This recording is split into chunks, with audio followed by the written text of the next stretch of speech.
Mic check 1 2 1 2. Mic check 1 2 1 2. Live and direct. We in effect. I said, yo, podcast. What's going on? I'm your host, Quest MCODY. We back in effect, man. Anybody just tuning in for the first time, make sure wherever you're listening, if you're on a podcast, like I don't know, iTunes, whatever Apple does, Spotify, Tidal, all that good stuff. If you're listening, go ahead, tune in. Listen to it at work. Listen to the podcast. Get it through your day. If you want to check the visual, we're on YouTube. Make sure you hit the notification bell on YouTube so you can subscribe, so you can watch, so you can see us. We got a really, really dope interview. I want to shout out Miss Miami for our last interview. She did a really good job. We had a really great time just chopping it up and discussing just everything from her in battle rap to life in general. So if you haven't had an opportunity to check out that pod, make sure you go back and check that out. We do these minis in between the interviews. We did a battle rap. It's called Business on the Battlefield. That's episode 2. That's up right now. So make sure you check that out. Some really, really good stuff. We talk about like new terms and new ways and methods and just different things in the business. It's really, really quick, really, really dope. Just my insight. Hopefully we get some more battlers and some more people in here, to talk about that. But we got to sound the alarm. We got to sound the alarm, man. We got to sound the alarm. We got really, really, really dope going on. We got these in-depth one-on-one interviews, man. I've been wanting to have for a long time with some of my fellow counterparts, people I consider greats in this culture that do very well.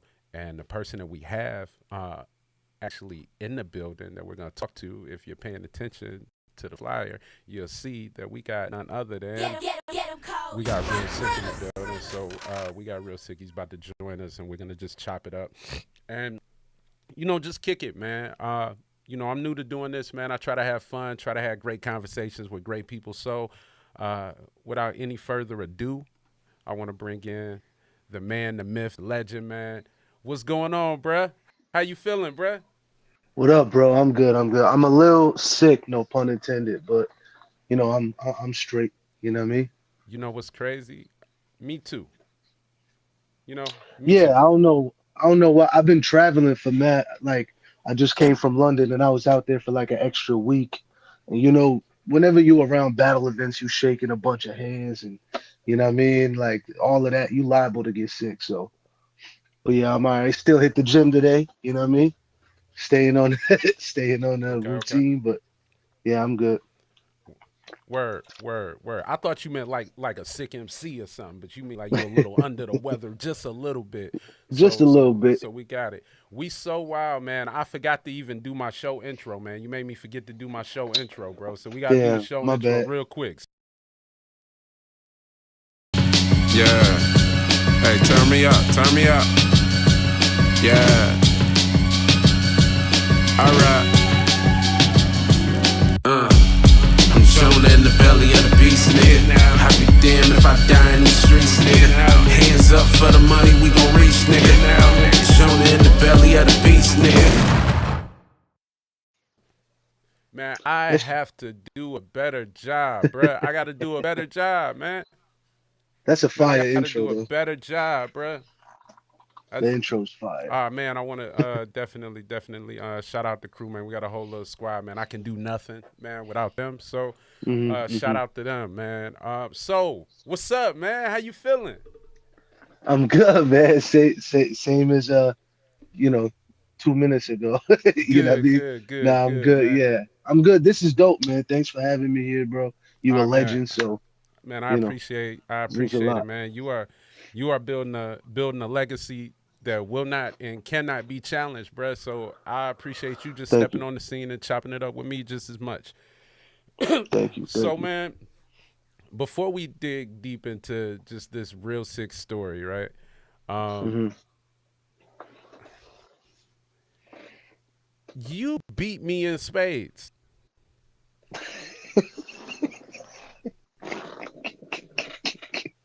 Who is my partner? That my boy DJ, right? In Houston. Yeah, man. Yeah, yeah. You and Marv Man, though. man, That's like a y'all beat that's me in spades, man. Yo, I love spades. That's the only card game I'm really good at. You know what I mean? Like I don't know how to do poker like that, like or none of that. Yeah, but me and my boys, I used to live down in South Jersey for a couple years, and we used to do spades down there, and it got heated. But I don't, you know what I mean? Spades is my joint. word. You can Man, hear I me? don't We know, good? We good? I don't know, man. Just get me in a game of spades is not the kind of way like I like my trips to go, man. We usually kick everybody butt in spades, and just the fact that y'all kicked our butts in spades, man, I can't lay that down. Shout out to DJ, man. Shout out to him. So we were out there, man. That was in Houston. We were out there for Nome, I That's believe. when Easy battled Chess and Yeah, Surf battled John. Right, that card. Yeah. right. So that's well off into your career. I wanna start, man, just by just getting the early story. Like I know, like you started rapping young. You grew up in Yeah. Jersey. Where about? In Brunswick. That's like maybe 20, 30 minutes from Newark. So like everybody knows Newark and they know Okay. like, that they think every Jersey battle Hey, rapper's hey, from I there. won't even hold you. It's something going on with the headsets that's creating like we're going in and out of being able to hear you. I don't know what's happening, Me? but Should I yeah. all right, hold on. Let me try to like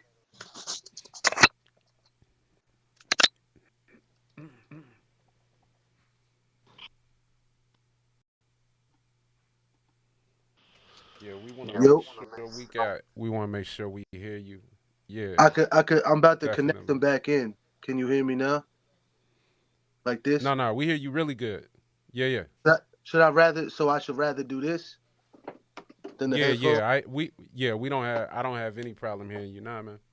All right, cool. So we'll do this. Um, what was the question? How I started rapping and stuff? So, man, coming up in New Jersey, Brunswick area. Tell me what that looks like for you coming up, like young, real sick, like 6, 7, 8 years old, real sick.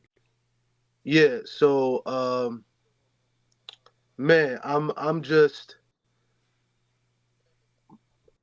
learning more about being sick, right? Like my parents are doing a real good job of educating me on the lifestyle, the culture, and part of our culture is music. Okay, Like if you ever walk into a Sikh temple, you're gonna hear music playing right away. Like our scripture is written in music. The whole thing rhymes. Like you're not just supposed to read it.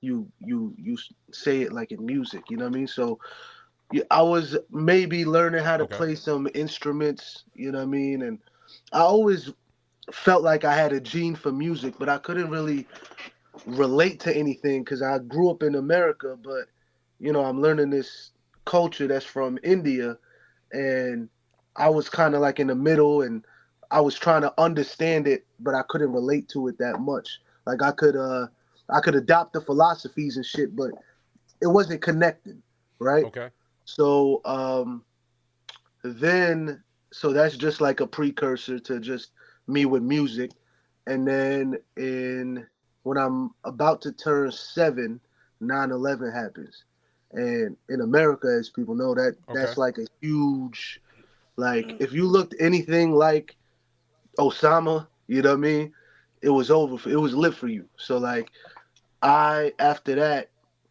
like I think there needs to be a study done about like what it does to a kid's psyche when they're introduced to racism or discrimination at a young age. You know what I mean? Okay. It kind of makes you either mature quicker, or it makes you angry, or it makes you like you kind of have to grow up really quick when you introduce to shit like that. You know what I mean? So Word. um You were how old? What would you say was the first time that you may have been introduced to it? And did you know what it was when it was happening, or did you grow older and kind of look back and say, "Damn, man, that was prejudice, racism, that was discrimination," or well, I started to just notice that like me and my family would get stared at a lot whenever we was out in public.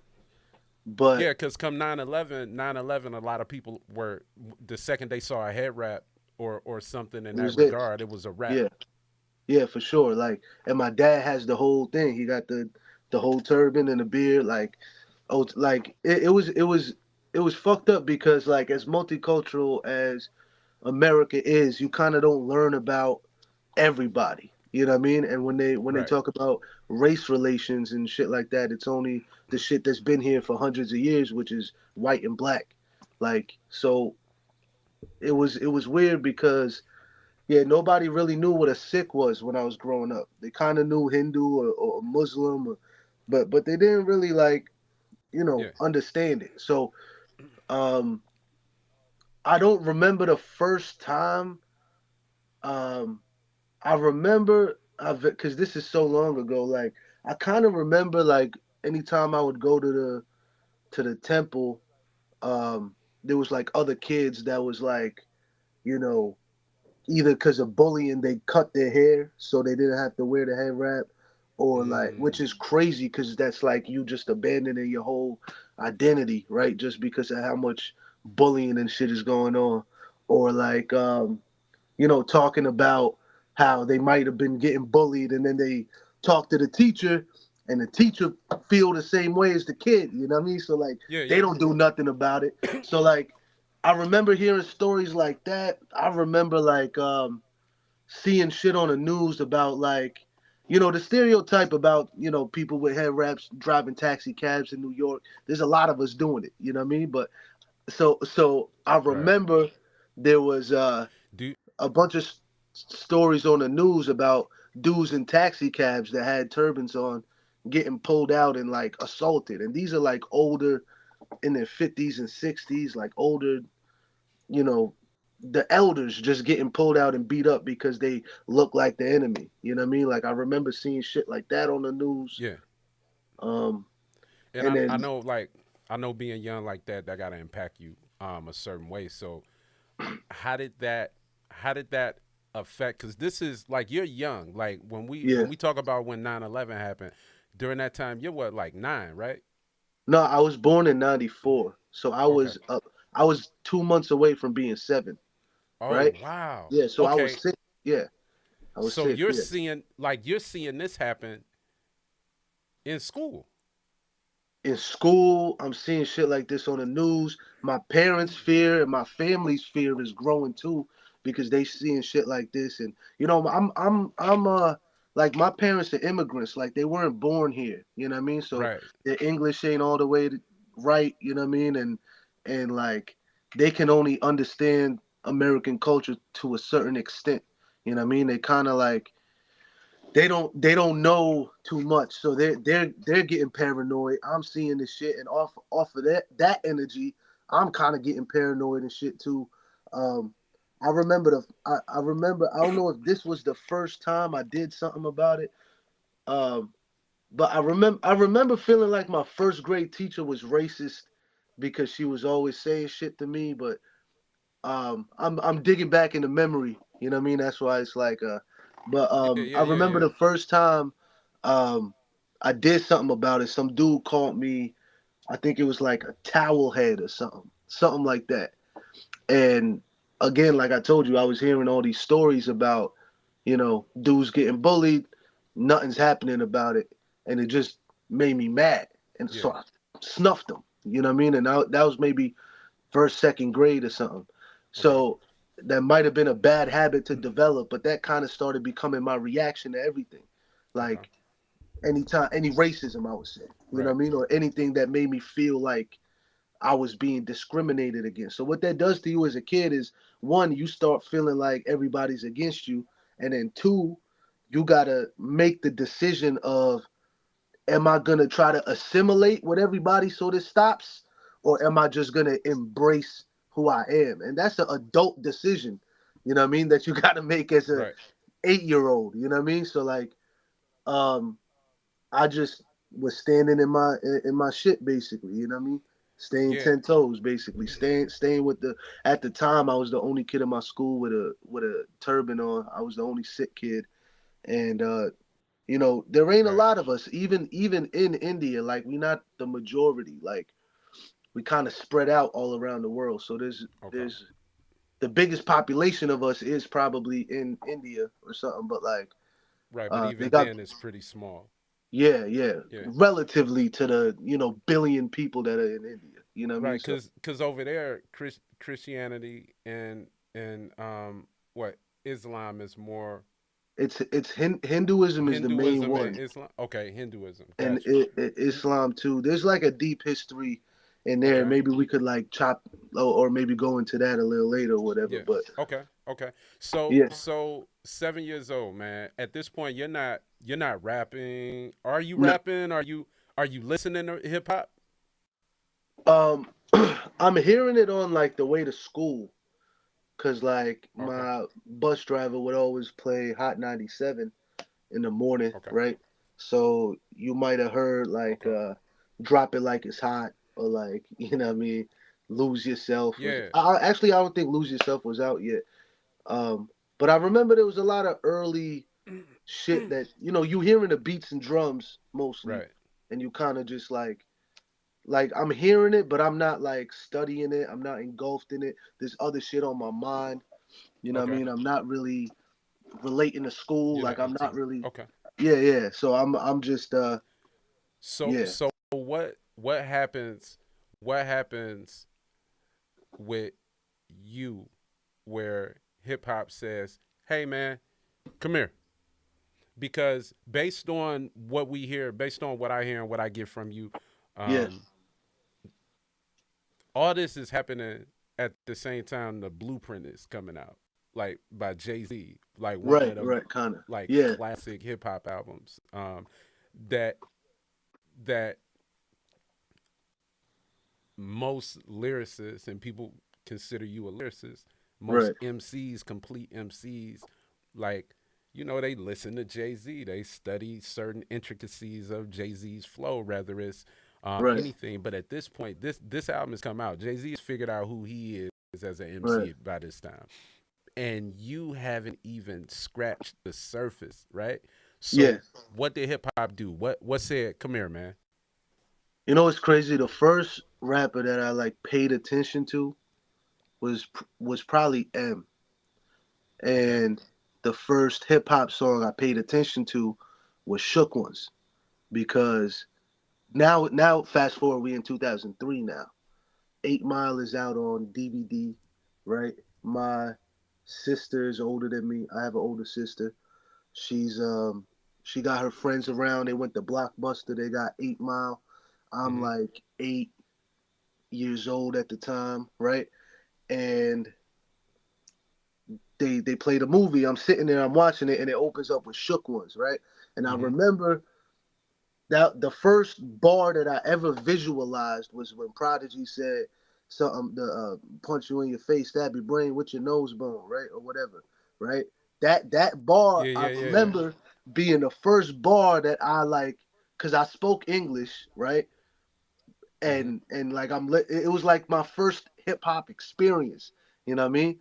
And I just visualizing that, and I was like, "Oh shit, you could do that!" Like I know this is like, I know I know for sure. In a couple of the fights I got into after that, I was trying to hit somebody's nose. You know what I mean? Like, because of that bar. Like, I Oh remember man. that was the first time I visualized it. And then, that whole movie is about just, and which is crazy because you was on the set, right? So that's like a Yeah, full yeah, yeah. circle moment. Yeah, Yeah. man. I yeah, I remember the whole movie. It's around battle rap and hip hop, and it was about like fighting back.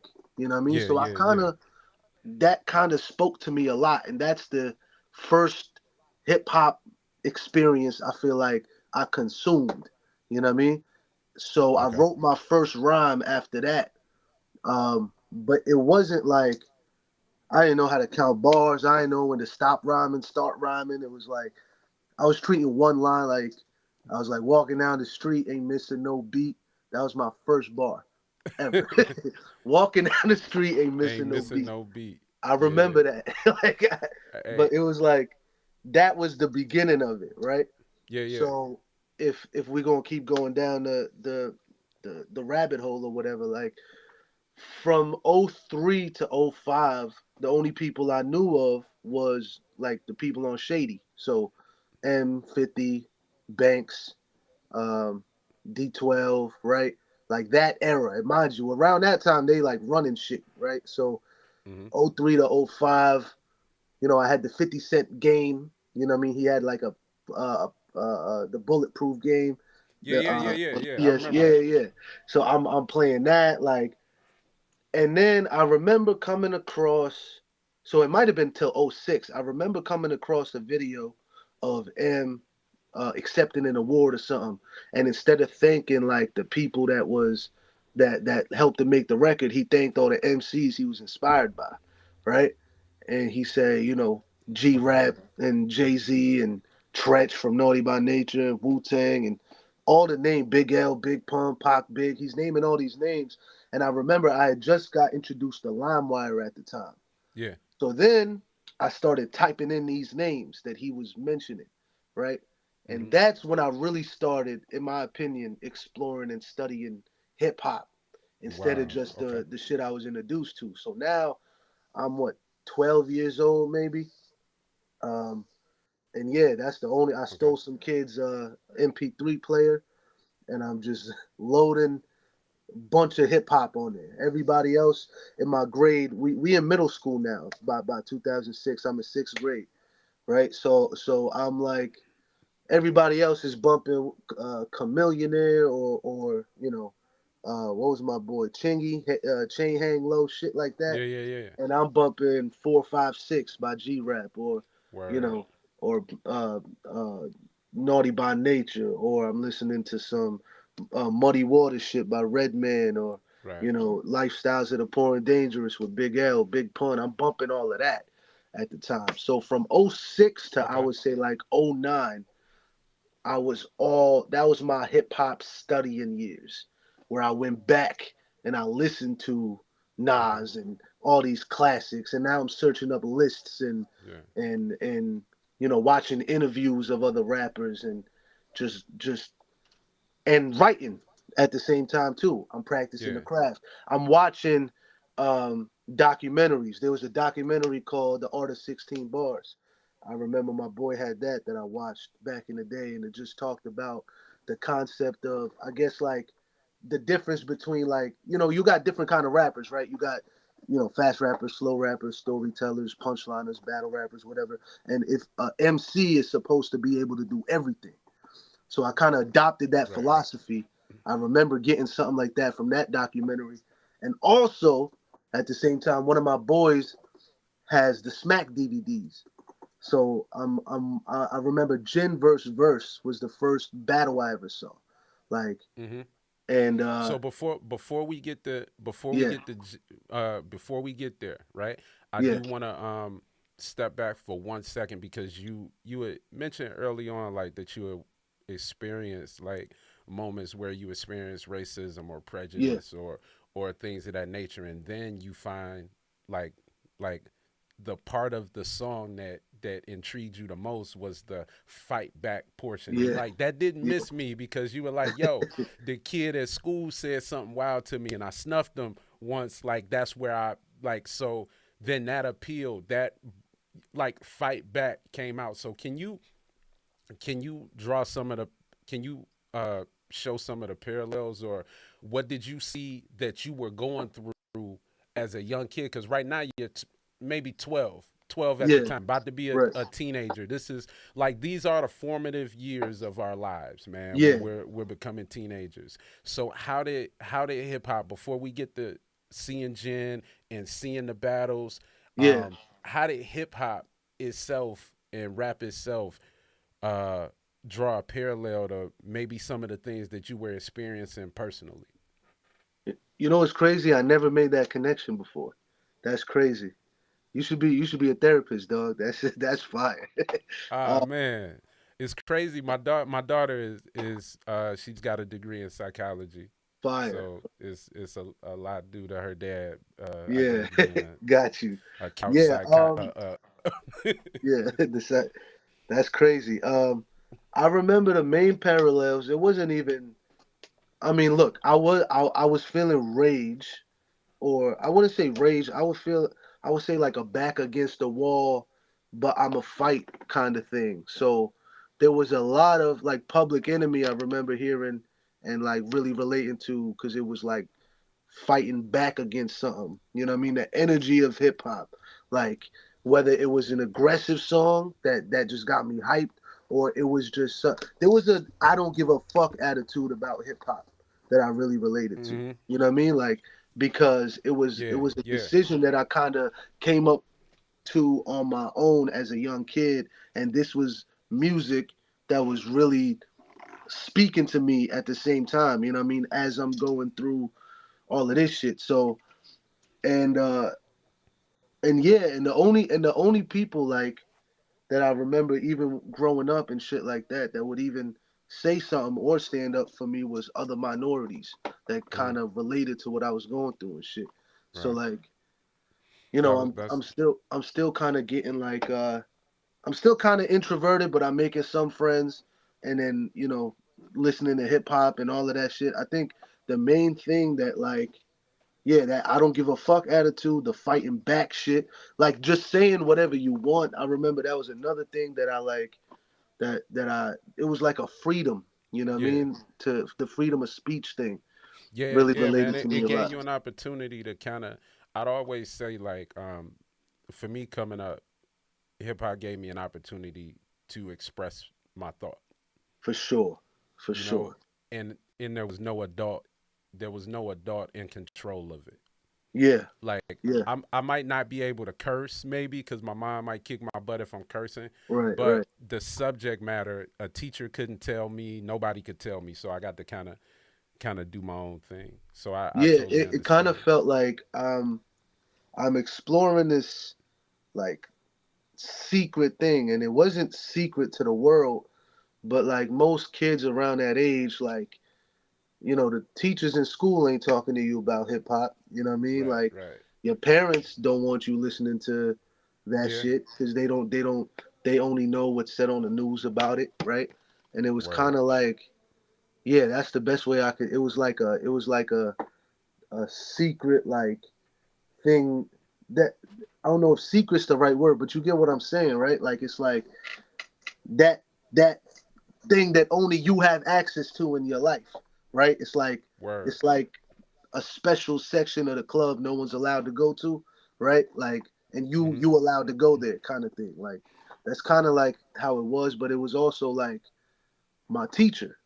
You know what I Right, mean? right. Because like in school, I wasn't like I said, I wasn't relating to school. I wasn't getting like amazing grades or nothing, but like hip hop was my teachers Word. basically. The rappers was my teachers. So, so around that time, how are you putting raps together? Are you writing songs? Are you like you're 12? So I'm sure you're probably are you going to a studio? Are you just writing songs in a book? Are you freestyling? Like are you hiding your raps from your parents? Do they know what you're doing? Like what's happening right now? Nah, my parents don't know I rap. I'm not really showing anybody that I rap around this time. I'm kind of just working on it on my own. Um, I didn't know if I was good or not. You know what I mean? That's probably why.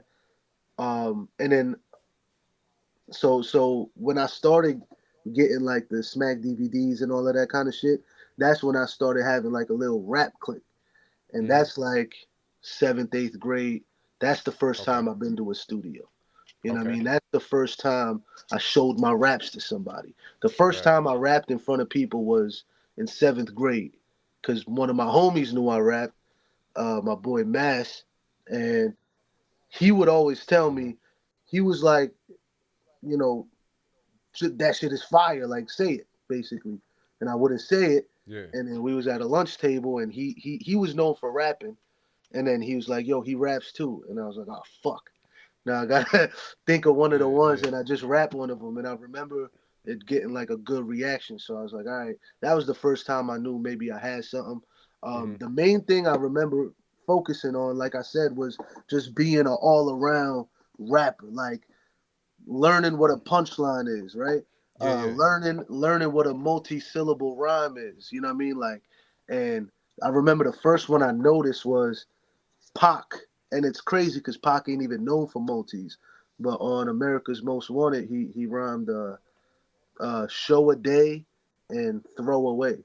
And I remember like, oh shit, he's not just rhyming the away and day. He's doing show a day and throw away. Yeah, yeah. And I was like, oh shit, that's kind of fire.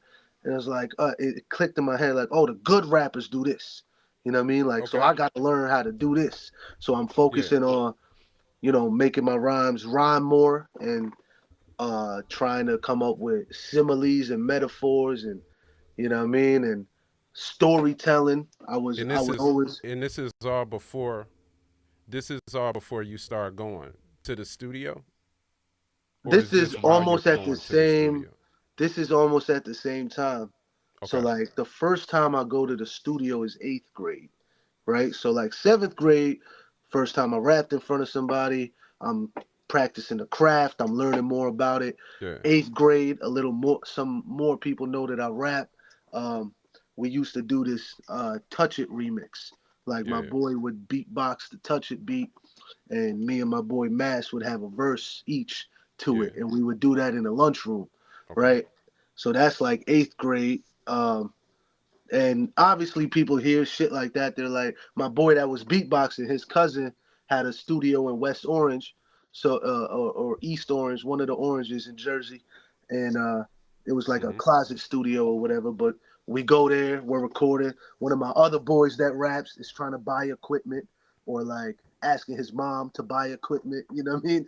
To try to get something in the crib, and yeah, so it was me, my boy Alonzo, who was the beatboxer, who had the connect to studio, my boy Mass, who rapped, and my boy Maul that rapped, right? Okay. And Maul had this closet studio. He hung the mic off of the hanger shit, and we had to record like that.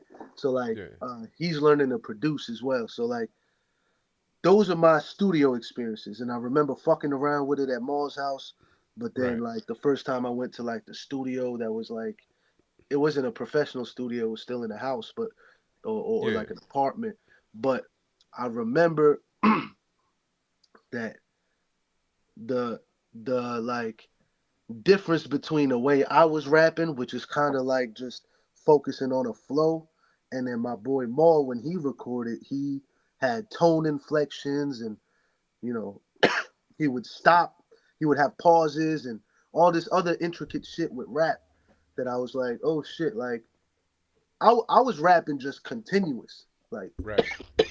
excuse me. Like it sounded like I didn't take a breath. Like I would just Okay. be like and I would just be rapping, you know what I mean? But like I remember learning shit like that about the studio and like I don't have to scream my bars because I used to rap really loud. You know what I mean? Like shit like that. So I'm experimenting around this time and like in like eighth Right. grade. My bad. So so let me ask you. During this time, man, it's eighth grade, ninth grade, right? You're Yeah, going yeah, to these recording studios with your homies, right, from yeah. school. One thing for me, like with rap, it helped me meet people that didn't look like me, right? It helped Well, me build fellowships and bonds with people that didn't look like me, right. or what have you. My first non-black friend, like because my school didn't have anybody but black people at my school Got you. or whatever. Detroit was really, really kind of segregated, kind of. Maybe not purposefully, but maybe purposefully. you Yeah, know. Um, yeah, so you're moving around. If you're involved in hip hop, I'm just gonna assume that there's a lot of different people in your friend circle, people that might not have met each other if it wasn't rap. And I'm not talking about what they look like just as far as their ethnicity, but yeah, just yo man, I'm cool with a Christian battle rapper, bro. Like, and I'm yeah, cool with a gangster rapper. Like, you know what I'm yeah, saying? So you meet people from all different types of walks of life, right? And yeah. y'all find this thing that y'all love in common, and y'all spend time working on this thing, and that's kind of how you bond. Right. Um, while this is going on, you got to spend a lot of time to hone your craft to the level that you've honed your craft, right? Yeah, yeah. Um, what does your family think you're doing, dog? When you're going and you're in the studio Yeah, rapping, and like it's not like you're coming home. My story was a little different. My mom got my first studio session or whatever, so she knew where I was going. And then I had little equipment in the house, and then I go out. In the studio was my excuse to go do stuff, right? Got you. What did they think you were doing while you were learning how to be masterful on the microphone? So, um, by this time, I think my mom's probably heard me rapping in my room with the door closed once, and she didn't know what I was doing. Um, like I said, my parents are immigrants, so they don't really know much, right? So like, Hmm. I would never at the time, I wouldn't say I'm going to a studio because the only thing they know is study, like they and go to school because that's Yeah, how yeah, they yeah. got out. That's how they got out Right, from where they're from. Like India is damn near a third world country, you know what I mean? right, right. And my dad was even my mom grew up, with I think she had 11 siblings. Like her dad was a doctor or something. So she grew up in a good part and my dad grew up in a village. Like nobody no that's like the hoods of India, you know what I mean? Like Right, a right, right. village. There's nobody in his family ever went to school. Like he grew up on a farm out there like Yeah, they and made it. they Like they made it. they And the way made it. they made it was through studying. You know what Yeah, I mean? So that's the only thing they knew. So if I was doing anything other than that, it was extracurricular. But got you, my, got you, my got my you. parents would be like, yeah, do like sports or something. They would be cool with that. You know what I mean? But I didn't think at the time if I was like, yeah, I'm going to do music that they would be open to it. You know what I mean? I started kind of telling them more about it later, like in high Okay, school. But when I first started doing it, I would just say I'm hanging out with the boys. You know what I mean? Like my my my right. my moms would have to drop me off at uh one of their cribs, or you know their mom would maybe drive us to the studio. And the thing that I lucked out with was I knew both of the studios. I knew both of the people, so we didn't have to pay. Like one of Got them you. was my boy's cousin, and the other one was my boy, right? Okay, So like we okay. would just be able to record whenever we wanted. We just needed a ride, right? Got you. So yeah, my moms don't know this at the time, right? Uh, Right. Okay. my So, dad don't know either. so that make it kind of easy because it's you might be listening to something you did and they just think you're listening to something from the radio Yeah, they don't know yet, I guess, because they don't. But because they're again, I not wouldn't. listening to rap, I right? also didn't. Yeah. They don't even listen to music. I would say, you know what I mean. They kind of just Okay. um. It was definitely like word started getting around in high school because that's when I started being known as a rapper, and I would do the talent shows Okay. and or go to open mics and Okay. shit like that. Like so then. Now this is after you seen the Smack DVDs and stuff by now that you're doing the talent shows or no? Yeah, okay, yeah. So let me go to that. So yeah, I see Jen verse. Okay. I see I think Mook and Sirius, Math and Solomon stuck out a lot Okay. for me. What other battles? I remember Mook. Who was the dude Mook battled on some block somewhere, and he like destroyed him. Party Artie. No, not Party Artie. Oh no no no no no It no was no some not Party dude that Artie. was in good. He wasn't good. I forgot his name. Okay. But I don't know the name, yeah. So I'm but these watching battles those. stood out. Got you. Yeah, they stood out the most at the time. Um, and until high school, the only thing I knew about was Smack. And I think I'd seen like a Reed battle, probably the most famous one, right? At the Hmm. time, I didn't know too much about the Philly scene, but I remember I'd probably seen that. Then in '08, '09, I remember I fucked with Solomon, so and Math. So I type in I think Solomon on YouTube at the time, and him at the source comes up. So I watch him at the source, and I remember thinking, mind Hmm. you, I'm deep in the multi-syllable bag. Like, all right, like I'm trying to rhyme everything.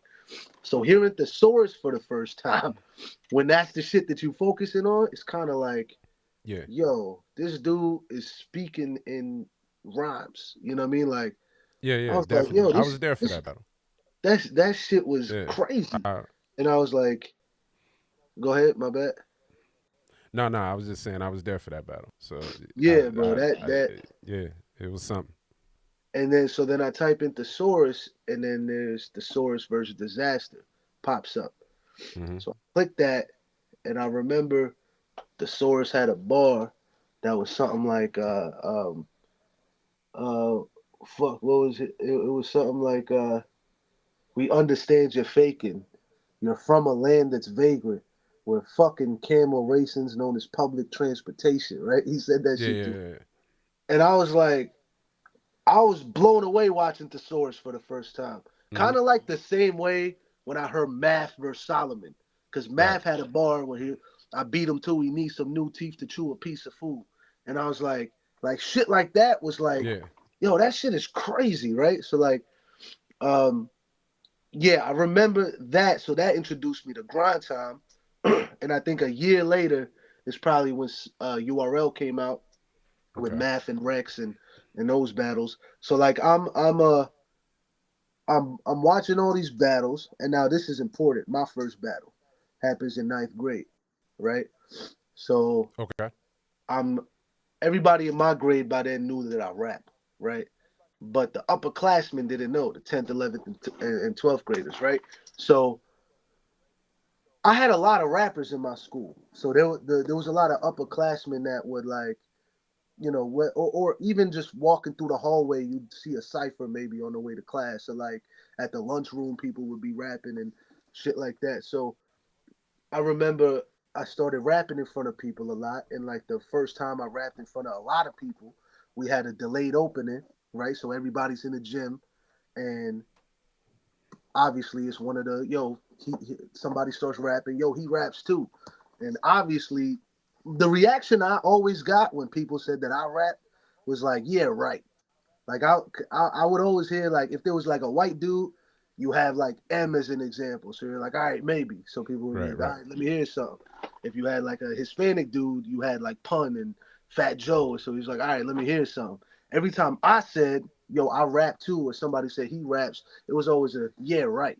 So it kind of brought me up with the same kind of like that brought hunger in me. You know what I mean? So Hmm. I rapped, and I remembered I had a bar where I said I said something like you're gonna hit back flips like gymnastics, right?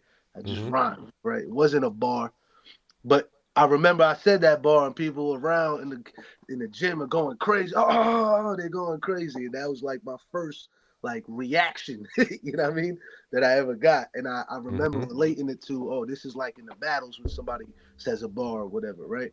In 2009, right? So I'm like what, 15 at the time? Did I do that Okay. right? Yeah, I'm like 15 in ninth grade. So Okay. I did that, and then so I'm going around. People know I rap and stuff, right? And then one of them days, it's the morning. It's before homeroom. I'm in the studio. Same shit happens. Mind you, this was kind of like a. I was getting used to this at this point, where people would say, "Yo, you rap," and I would be like, "Yeah," and I would have verses ready. But they was all about me. Like they wasn't like I was never writing any battle verses at the time. You know what I Right. mean? I was kind of just writing bars and trying to have punchlines and shit like that. So then this, You were like the loose cipher, because like if you listen to loose cipher, man, most of yeah, his battle bars are about himself. He rarely right, battles about the person that he's battling. He's usually battling yeah. him, talking about himself. So go, yeah, Shout definitely. out to Lou. Lou is crazy. But yeah, Yeah, y'all got a I crazy was. song together too. I really like it. That's it. Thank you, bro. Thank you. But yeah, so like I just had verses about myself, and this upperclassman starts rapping. He's like in 10th grade or something. He starts rapping, but he starts rapping at me, even though the Hmm. shit wasn't it sounded written, but he's like rapping at me. You know what I mean? And Yeah. then now the people that are listening, there's like more people coming now. It looks like a battle, right? And I'm like, oh fuck, none of these verses are like can be offensive, like on the offense. You know what I'm saying? They're all like Yeah. bragging about shit that I want Yeah. to brag about. You know what I mean? And then so he does that, and then his boy jumps in, starts doing the same shit, except he could freestyle. So now he was like something, something, and he said something about like the clothes I was wearing or something. I didn't know how to dress at all. I was just baggy jeans and fucking whatever shirt I found. Like I wasn't a Gotcha. good good dresser either. So he Gotcha. cracks on that, and then this other dude comes in. There was three of them, and they're all rapping, but they're rapping at me, and I had no response. So I'm Okay. like, ah, fuck. So then I go home, right? Horrible day for me. And I started, that was the first time I started writing like battle bars, right? And bars that I Okay. could say in a battle, even if I could say them in a cipher too, maybe, but I could say them in a battle. And I started Yeah. writing a little more of that kind of shit. You know You what I mean? remember that guy name? Um, nah, Okay. I don't I, remember his name, but yeah. I remember. So Yeah. I I wrote this long, like 5 minute verse, right? yeah. And I was like, all right, I'm gonna catch him one day, and I'm gonna just have this verse. I memorized it, and I think it was like maybe 2 weeks later or something. It happened again, something similar to where we started battling in the lunchroom, and I start rapping this 5 minute verse. But Right. every 8 bars, I point at another dude, and then I point at him, and then I point at, so it looks like I'm battling all three of them. Everybody. Yeah. You Yeah. know what I mean? So like, I remember I only got into like a minute 30 of that verse, and I was like, all right, let me say the rest. And then this is the crazy part. One of them found out he was rapping an old Beanie Siegel verse, so he Hmm. wasn't even a rapper, right? Okay. He was just rapping that verse that was like a hidden verse somewhere, right? And then the freestyler dude was just like, I ain't rapping, and then the other dude just had that one verse. So it was like, come to find out, they weren't even like rappers. They were kind of just people that was fronting to be rappers. But it was Oh like man. and that made it even worse. That I was like, yo, I could have just fucking rapped last week. Like I didn't even have Right. to. I Right. didn't even Right. have to be scared or nothing. But like, I remember that being my first, and I still wasn't like battle ready because I wasn't like looking at them and being aggressive, but I was kind of just rapping it like head down, like I didn't have a presence yet, you know what I Mm, mean? Like I didn't know none of that. I was just rapping at them, but I was trying to make sure I had punchlines. And right. even back then, you could say anything and it'd be a punchline, like Mm, just this, like this, and it'd be like, oh, you know what I mean? Like to ninth right. graders. So I remember that being my first battle experience. So I felt like I Got you. had to Got you. throw that in. Yeah. So you go through high school, you're doing battles, you're going to the studio, you're recording, you're making songs. Well, you're not Yeah. doing battles, but you're doing ciphers, and now you've learned the technique, basically, the technique to actually doing a battle. Yeah. Uh, how do we end up like? What happened to lead you to being in that UW tournament in what 2016? Um, Yeah. like, cause you had to go through. So just give us a timeline of where you went from being in your impromptu first battle where you had nothing Yeah. to writing a 5 minute freestyle to Yeah. flame everybody that's around and now building a name. I'm assuming at your high school Yeah. locally, around the way. I'm assuming that you're one of the better rappers in your crew. For sure. I'm assuming your crew is consistent of people that are rapping their ass off. Yeah. I'm assuming that every time you grab the mic and there's skepticism before you start rapping, and the Yeah. second you start rapping, there's acceptance. Like, oh my God, he's Yeah. dope. But then it's the yo, I gotta fight now that y'all know I'm dope. Is now I got a target on my back. So um tell me how you ended up in that tournament, man. So all of high school built my confidence with rapping in front of people a lot. Like I made a mixtape that we like handed out to people over there. Um, Me and the people I was rapping with was really the best rappers I had heard around, like locally. You know what I mean? Like my boy Mass Okay. sounded like he didn't sound like, but he rapped like Jada, right? Like he was fire, all like that. My boy Maul was kind of more like I would say maybe like his style sounded like a Kanye kind of, so he's rapping different, Okay. right? And then I'm like whatever probably Big Pun or Big L or whoever, right? Whoever I was influenced by at the time. So from by the time I'm a senior in high school, everybody knows us as like the rappers. Now the new rappers that are coming in are like the people in the school are saying, yo, they like the rappers over here. I done two or three talent shows already at school and shut shit down. I remember I rhymed like super califragilistic expialidocious one time in a talent Yeah, show yeah, yeah. on Yeah. some beat and the crowd goes crazy, right? Now we going to New York and doing open mics. The crazy shit is the venue that Khan and Surf battled in, the Pyramid Club. Yeah, There yeah, was I was this I was there for that too, man. I'm just everywhere in your life story, man. I'm just in the background, man, everywhere, man. I was there yeah. too. So they battled in what year was that? They Ah battled man, in. don't give me the line about years, man. What was that? 11, maybe 12? Nah, it Yeah. was nah. So, something C- like yeah, cause JC and Young Ill was supposed to battle, and X Factor was supposed to battle, that was and I, the Diz and Rex card was supposed to happen. I think it might have been 2011, 2012, something like okay, that, right? all And in right, 2012, they had an open mic in that venue, and me and my boy went there, me and Mass, and shut yeah. shit down over there. So I'm Shout out rapping. to EO Dub, man. Shout out to EO Shout out Dub. to them for sure. Um, so from that, so that's 2012 to 2016. I'm kind of like now I'm in South Jersey.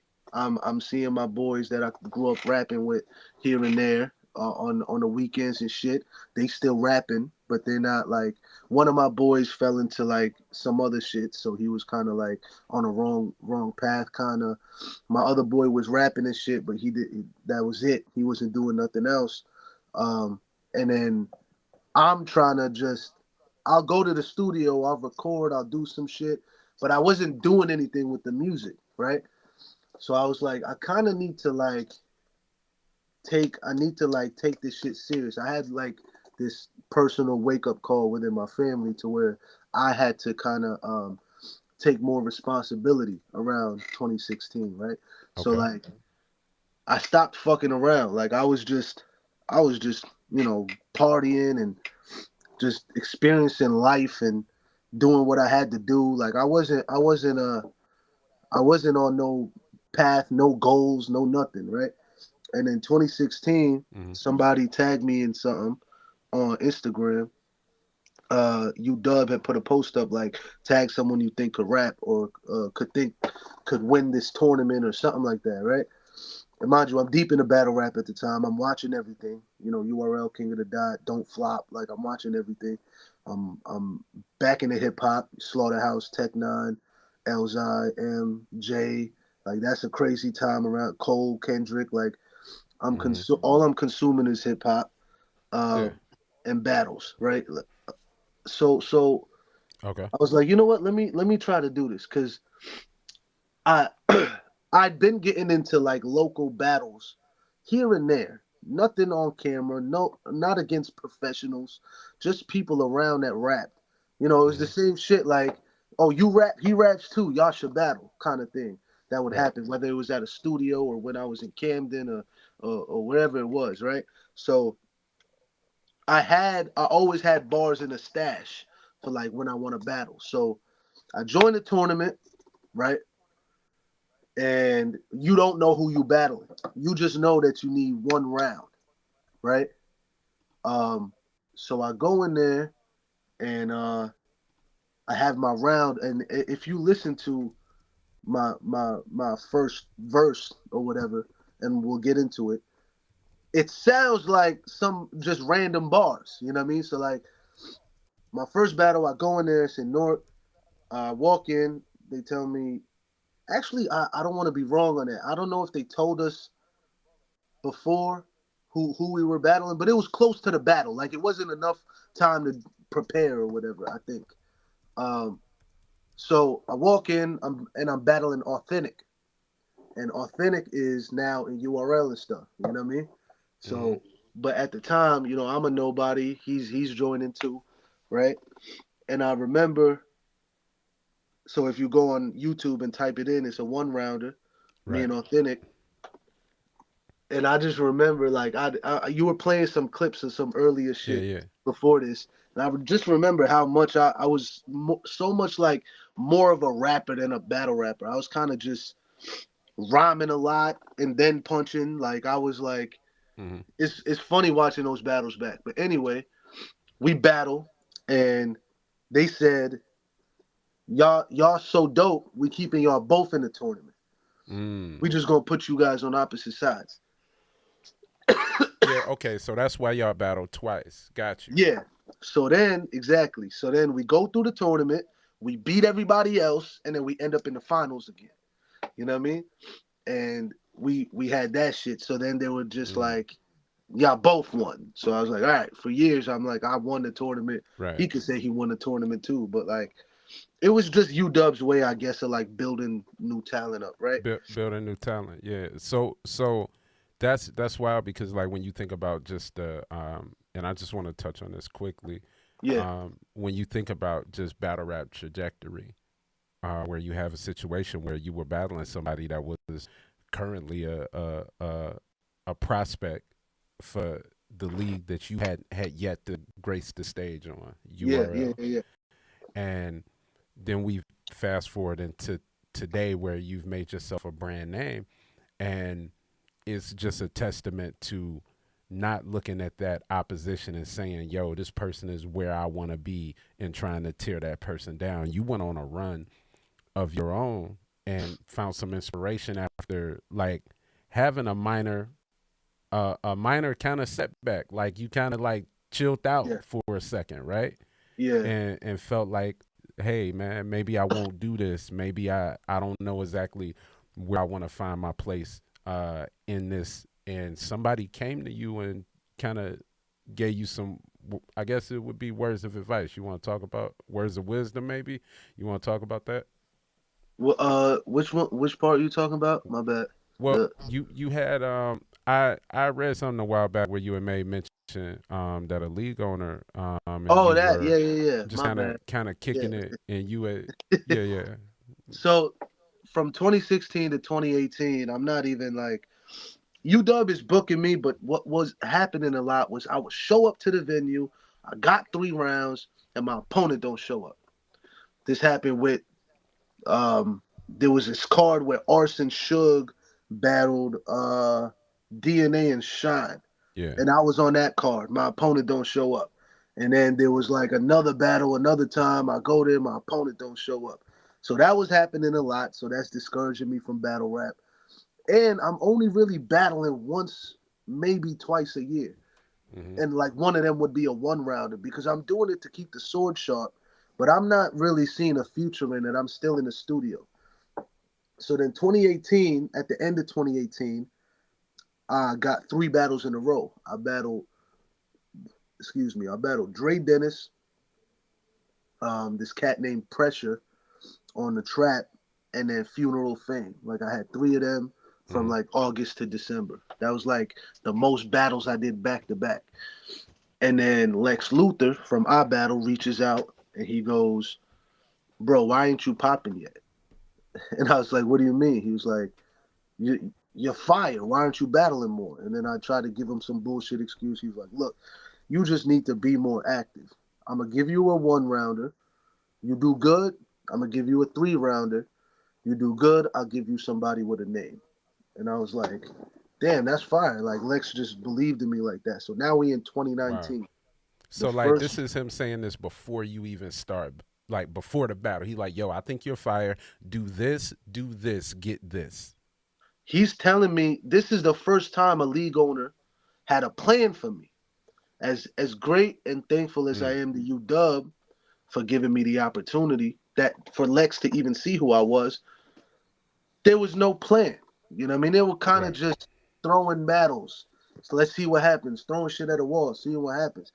That's why, like, when I battled Arsenal, that's what my 3rd round was about, right? Like, Lex had a plan. He knows how to build talent. I think Lex is probably the best talent scout in battle rap. The Okay. iBattle roster is the most diverse roster out there, you know what I mean? And for that reason, he really cares about this shit and he knows how to pick talent. So he's hitting me like a month before the battle with this. and he's like, "Yo, look, we'll do this, this, and this." First battle, I battled. This is the first year I took battle rap serious, 2019. So I battled this cat named Mr. Hyde, and I shout out to him, but I beat him so bad that the first like originally I went second, but for the video they had to put me first because not only did I win, he also choked. You know what I mean? So and I Hmm. went crazy. So then they give me a 3 rounder with this dude named Sean O'Shawn, go crazy, and then I get Excel for a 1 rounder. And this Okay. is like my breakthrough battle, I would say. Right. I battle Excel. We have a crazy ass battle, and then I get a call from Norbs, and I get a call from London and Premier, Yeah. Yeah. the Briggs, the people over there. They want to bring me over there. So then I have my PG. I Okay. was probably the last PG, right? In November of Okay. 2019. And then I battle in London in December of 2019. So what this showed me was the first year that I took battle rap serious, I ended up on a URL PG and I traveled to London for my talent, right? And then my PG Hmm. came out in January on YouTube. So I was Okay. like, yo, that shit's crazy. This shit worked. And for all of it, and all praises to Lex because without Lex giving me that talk and being like, look, you just need to do this and you'll be out of here.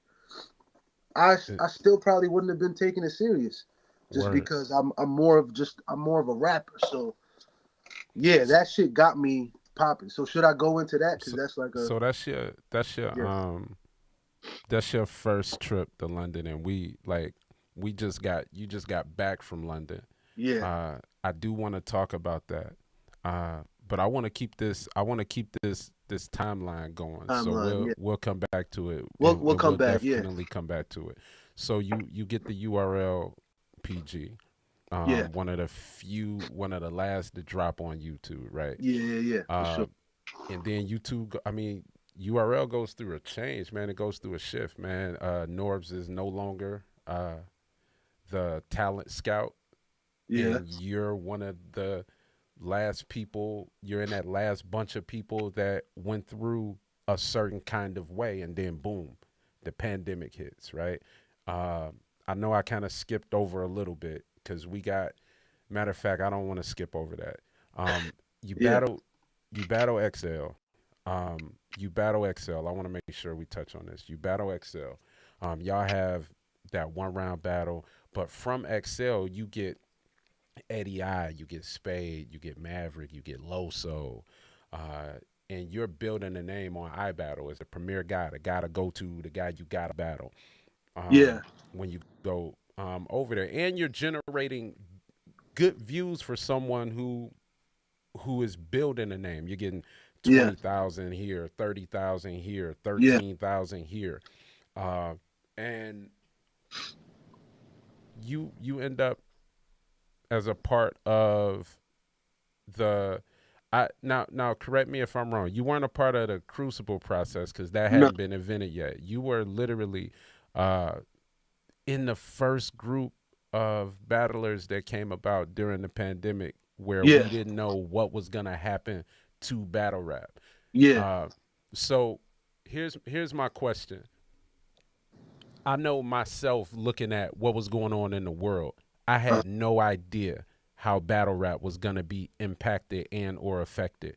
I yeah, started seeing people doing video battles and different stuff like that. You're just getting your feet wet. You're just getting like yeah, building your name up, man, getting these battles, making these things happen. It's 2020, going into 21. yeah, Man, COVID happens. yeah, It puts the brakes on, man. You just probably in your mind, you're like, man, I'm gonna be flying back and forth to London from now on. It's about to be crazy. right, And and um and COVID happens. And URL goes about uh making a business deal with not caffeine, only Drake yeah, but with caffeine.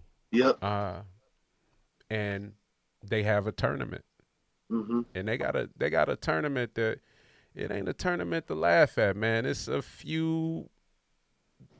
more money than you had ever earned Yeah. doing anything probably other than like, I mean, maybe anything.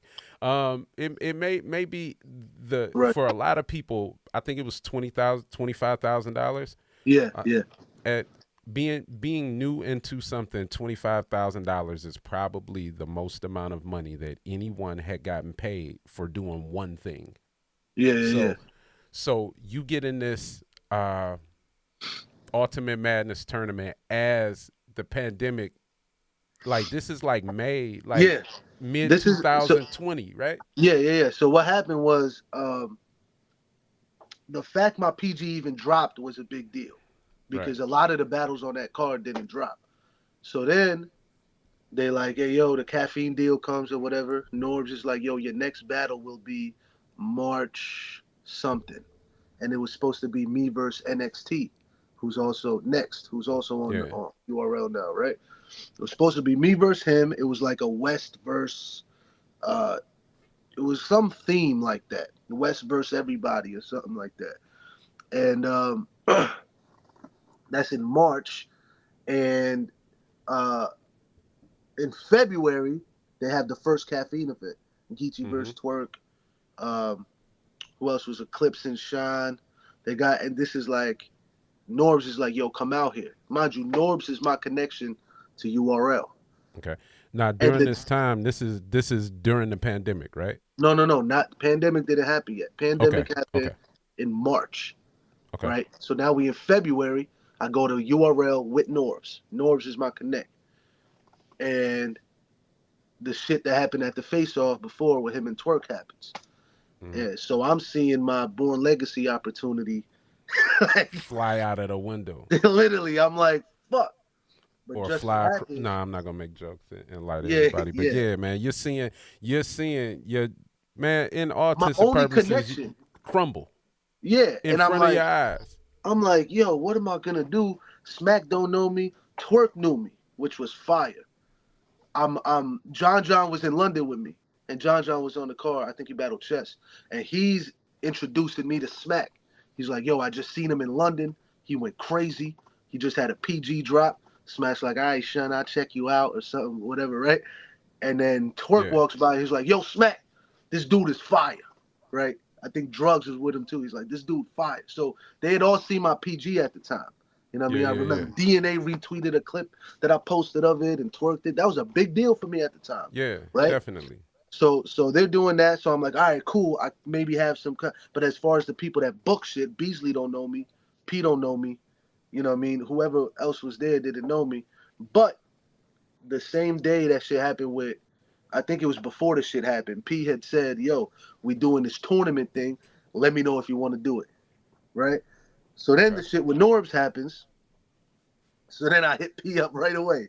And I'm like, Hell yo, yeah. You're like, hey, what's up, man? That do tournament this. you was talking Yeah, about? you said I'm your tournament, guy. right? And he said, yeah, I think I was the last edition because they had everybody already set. I think there Okay. was other people that was supposed. He sent me like a list, I think. So I'm like the last edition. They're Mm-hmm. like, it's gonna happen in May. And I was like, all right, I got this battle with NXT. Am I still doing this? They were like, we don't know. Norbs put the card together. We seeing what's happening. And then COVID hits the day before my flight to go out to the West and battle NXT. So now I'm like, all right, so that battle's canceled. I got this tournament maybe to look forward to. And then I get the URL contract. So now I'm like, all right, boom, we good. We good with URL. Tournament gets talked about now. It's middle of COVID. They're doing like rooftop battles. They're doing like the video battles. Me and Loso did a one rounder in the video battle or whatever. Yeah. And that Yeah. was Yeah. for our battle. And then I remember also at the time, I think it's worth mentioning, Lex was kind of saying I had a choice of King of the Dot or URL. Like I had to choose because apparently Organic was talking to him Mm-hmm. about me, but they kind of didn't have like anything set at the time. I don't think they had a Yeah. tournament or any of that. So then I did the URL shit too. With that, like it was a lot of shit going up with it, right? And now Battle Rap doesn't have anything to watch. This tournament comes. They announced me, Jaden. Before the tournament though, Yeah. what did you think was gonna happen to battle rap before the caffeine deal came? Because at this point, man, the world is at a standstill, and of course, Uh-huh. there's greater things to worry about. People are dying. Yeah, But what did you think was gonna happen? Did you like because the caffeine situation was a lifesaver to battle rap? for sure, for sure. Um, That shit happened at the perfect time because it happened right before COVID. right. Right before COVID, they had that shit, their first event. So, and that's where the rest of the battles was during COVID. But until Yeah. then, But like there was like a two, during 3 month COVID, stretch yeah, where it was just video battles. And then I remember they started doing the rooftop joints. I can't remember if that was after the tournament or before it, but I remember I was like, maybe we just gonna be doing this, right? Um, so then they announced yeah, everybody in the battle, in the tournament, which I think is one of the best classes from URL. If you're looking at, talent wise, especially me, Jada Nightwing, Fonz, Easy, um, Ace Amin, Kid Chaos, Luke Castro. These are all people that have battled legends since then. You know what I mean? So like, yeah. Fonz, but yeah. So we the first battle that streamed on caffeine during COVID is me versus Jada Nightwing. So now I'm kicking the tournament off. Me and Jay. We had done face-offs here and there. I met Jay Yeah. Black. I met Bees. I met Smack. Smack knew me by name this time. You know what I mean? So like, Yeah, yeah, yeah, and yeah. and we He just might walked. have said it wrong, but he knew it. Yeah, and then actually Smack never fucked up my name, which is a trophy. You know what I mean? Word, So like, word. Real Sick ain't hard. You know what I mean? Yeah, But anyway, so the first thing, caffeine opens up, and then me and Jay the Nightwing walk towards each other, start rapping. You know what I mean? That was the kickoff of this whole Ultimate Madness mm-hmm. series, this whole during COVID battle rap on caffeine during COVID shit. Okay. Um, split decision, I lose to Jay. 2 weeks later, but the chat's going crazy. This is the first, there's only staff in the building. This is the first time I ever battled like this. I don't think I ever battled with only staff in the building. So there's like Yeah. caffeine staff and smack staff. There's 20 people max. You know what I mean? I remember seeing Ace and Jay Black in the front going crazy, but you can't hear them. They're not reacting like that. You know what I mean? Right, right. And it was a crazy experience. The chat's going crazy. I just lost. They say, yo, 2 weeks from now, we're gonna have the second round, and we're gonna have the what I forgot the name of the battles, like the extras or whatever, the people that lost maybe battling each other, whatever the Yeah. name was, and me and Kid Chaos battle.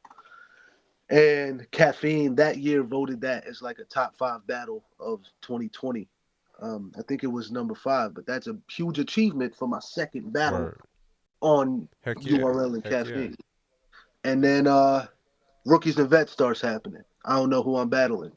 Right. Chaos battles JC, Suge battles Jada Nightwing, Easy battles Cortez, and then I get Chilla Jones Right. on his Champion of the Year run. Right. So I'm How like, how how how are you feeling like leading into that? Like is it like excitement? But then see like what a lot of y'all don't know when it come down to battle rap, yeah, especially when you're coming up into the culture, like you've seen these people battle for years and you admire years. what they do. So it's Hmm. exciting to get booked. Then reality hits too, like it's pressure too, right? So you Yeah, get Chilla Jones, former champion, not former champion, but former King of the Dot champion. yeah, He's going on his Champion of the Year run. yeah, He's battled Twerk. He's battled a few people over there and had great showings. And it's you and him. yeah, How do you begin? How does let's go through this yeah, process. I know we said we was gonna talk about it later, but let's go ahead and start. This is at this point, this is your biggest battle. This is for a sure. defining moment because Yeah, not only are you battling a mainstay on URL, right? yeah, But being the kind of MC that you are, this is a defining moment yeah, because if you can't hang with somebody like Chilla Jones based on what you hang your hat on, yeah. you're not gonna be worth shit. People on, I'll be frank with you. Some of the staff thought it was a bad move. They didn't think I could hang, and they were saying, "Yo, it's too early. We was trying to give you a lesser name.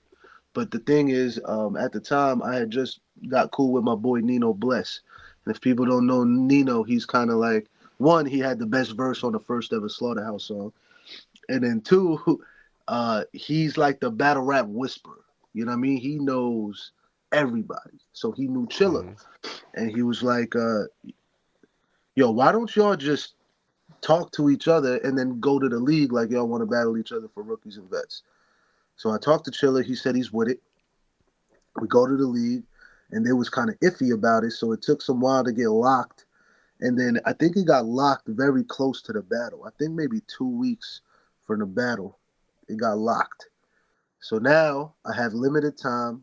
I'm battling Chilla, who I've watched my whole bat as a fan for years. And something that I learned in hindsight that I was doing from Chilla to Shine, um, I was trying to normalize it so I wouldn't feel uh, too pressured for the situation, right? Right, right. So I'm not reacting to how crazy that is because I'm going to war. You know what I mean? So I'm Mm-hmm. kind of just like head down, work, head down and work. That's all I'm focused on. Luckily at the time, Chilla he battled Geechee and he said the line of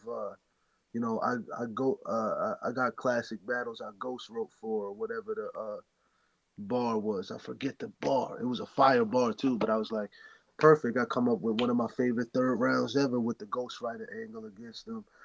You know, he's on the Champion of the Year run. I'm new. We even kicked off the Rookies of the Vets that day. It was the day Right. after Summer Madness. We got a little crowd there, and bruh, I just went crazy. I just wrote like I was like, this is my moment. You know what I mean? Mm-hmm. Smacks. I think this is the first battle also for me that Smacks right there. You know what I mean? He just knew me from Mm. Chaos Okay. and Jay. Okay. And I remember after my Chaos battle, he came on the screen and he was like, yo, that was a classic. You know, Smacks sometimes be wilding or whatever, right? But he was just like, yo, that was amazing. Yeah, And that's yeah. when Smack started noticing, I feel like, a little more. I think the J battle probably, but more so the Chaos battle. He was like, all right, this kid is special. Then that Okay. battle, he's standing right in front. Now I'm like, all right, this is like the test. You know what I mean? And Mm-hmm. you know, yeah, that's the process for that, bro. It's just like I already know Chiller. I know him. I've been watching him for years, Mm-hmm. and that's the blessing of that is you know more about your opponent than they know about you. You know what I mean? So you kind of Okay. have more shit to work on, and if you do it right, you'll know how to operate in those situations. So I do that, do amazing. I tell Smack I want to battle B Magic because B Magic's one of my influences. Okay. That's my next battle. Luckily, I get my first 3-0 on Smack. You know what I mean? Right, right. And then you go on from him and you get Mike P. Main event on Caffeine, mind you. Mm, So now this is my one, two, three, fifth battle on URL. right. We main eventing on Caffeine. It's also Mm-hmm. the most money. Every battle is starting to be the most money I've ever been paid Yeah, for a yeah, battle. definitely. It's going up and up and up. And then this is the same weekend as Kings and Queens with uh, Rock Battle Official, right? Vixen Battle Loso that weekend. And me and Mike P are headlining the first day. So now I'm a headline and I got the pressure of that. Right, But still, what I'm doing, head down, just working, right?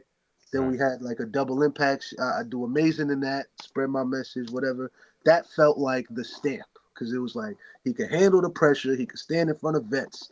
You know what I mean? right, He could carry a main event, all of that kind of shit. So right. that was like the stamp. You know what I mean? And then battled. We did the double impact shit, which was fun. But it was me and B Dot versus Arsenal and Chaos. Um, in hindsight, me and B What did you Dot could have learn? What did you learn during that 2-on-2?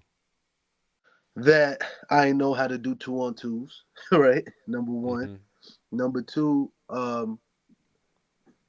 me and B Dot wrote a lot. Like, like we were excited to work together because we both rap similar and we were both killing shit in 2020 and we're fans of each other. And we had like 5-minute rounds.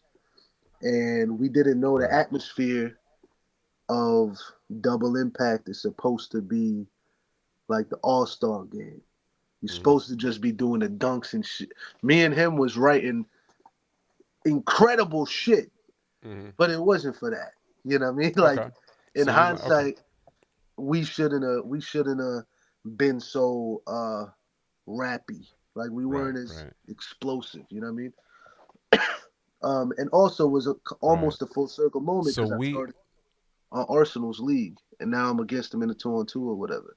You know what I mean? So it right. was almost full Right. circle because I battled them later. But go ahead. What was you Right. about to say, bro?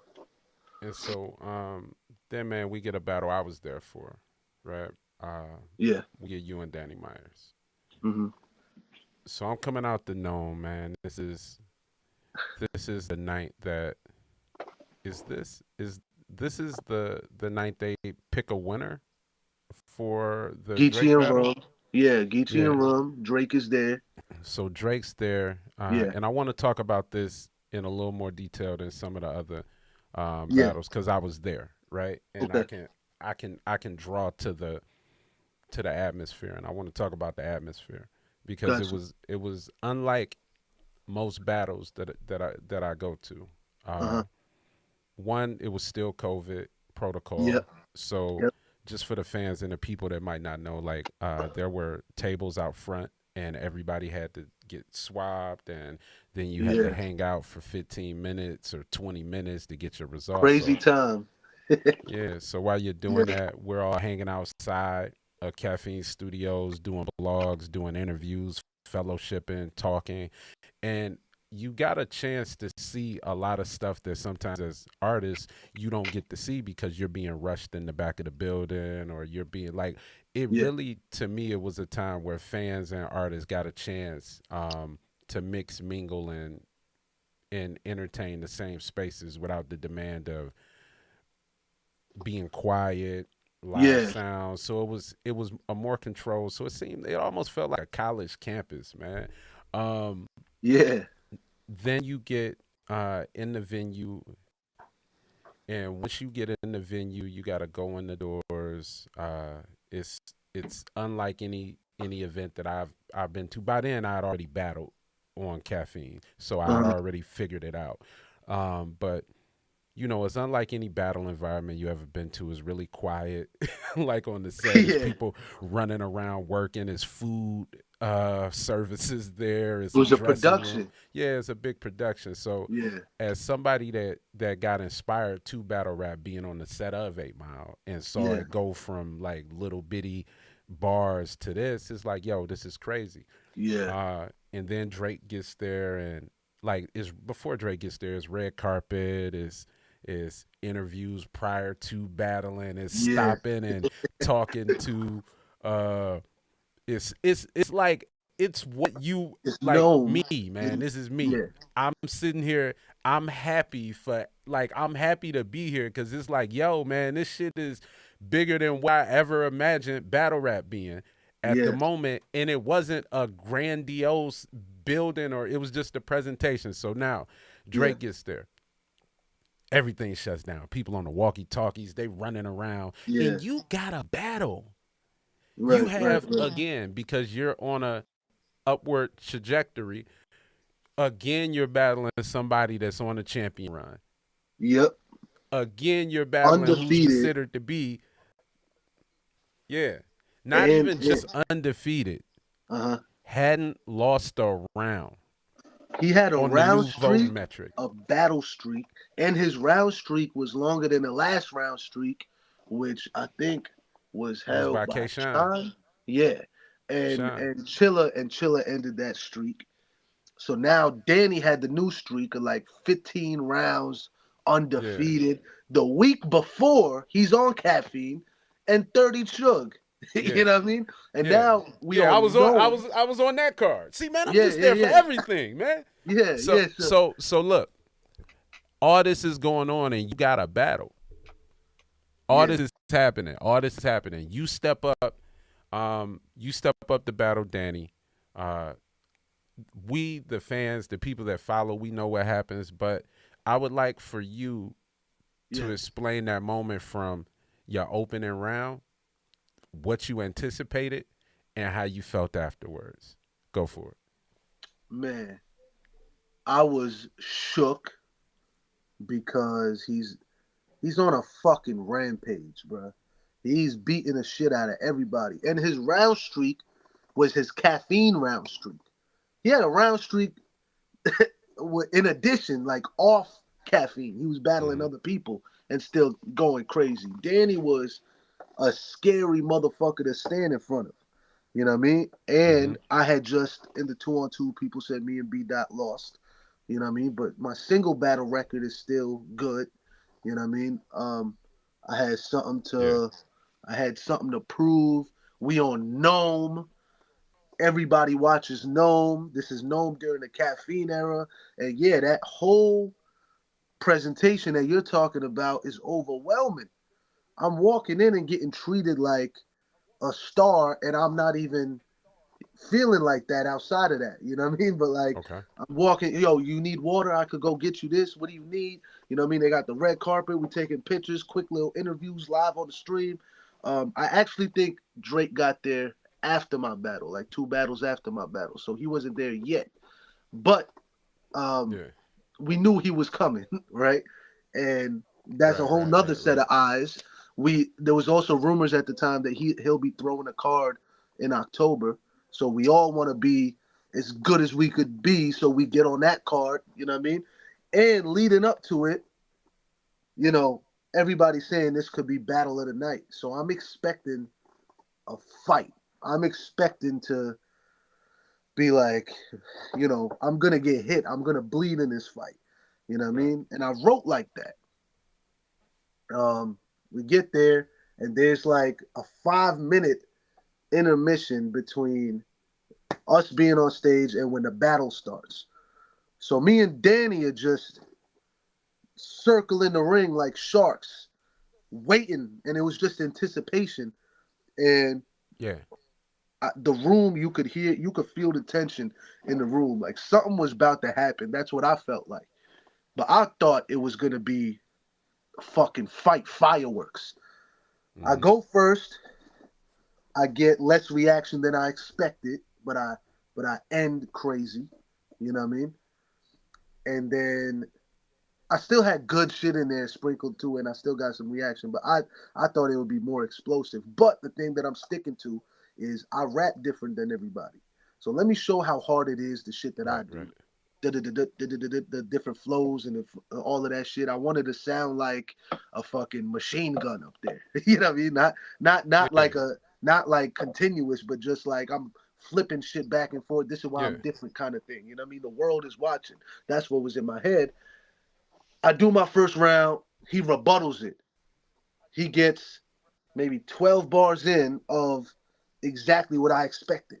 He's going crazy. I think maybe by 16 or 20, he starts imitating what I do. And he starts saying, what you do Yeah. is, or he tries to do the multi shit like I do, and then he stumbles. And he's like, oh, fuck. And then he tries to do it again, and he stumbles. I'm like, whew, I got the round streak. I got the round streak is done. Now I gotta get the battle streak. You know what I'm saying? Like that, because that it kind of just felt, it made me so much more comfortable. Yeah. And then he starts going Yeah. again. Then he says something crazy, and then he chokes. And I was like, and then he said something about ending the round streak or whatever. Now I'm comfortable, and I know my second is crazy. I got a lot of faith in my third. Mm-hmm. I say my second, go crazy. I just rapped my ass off. I need a water break.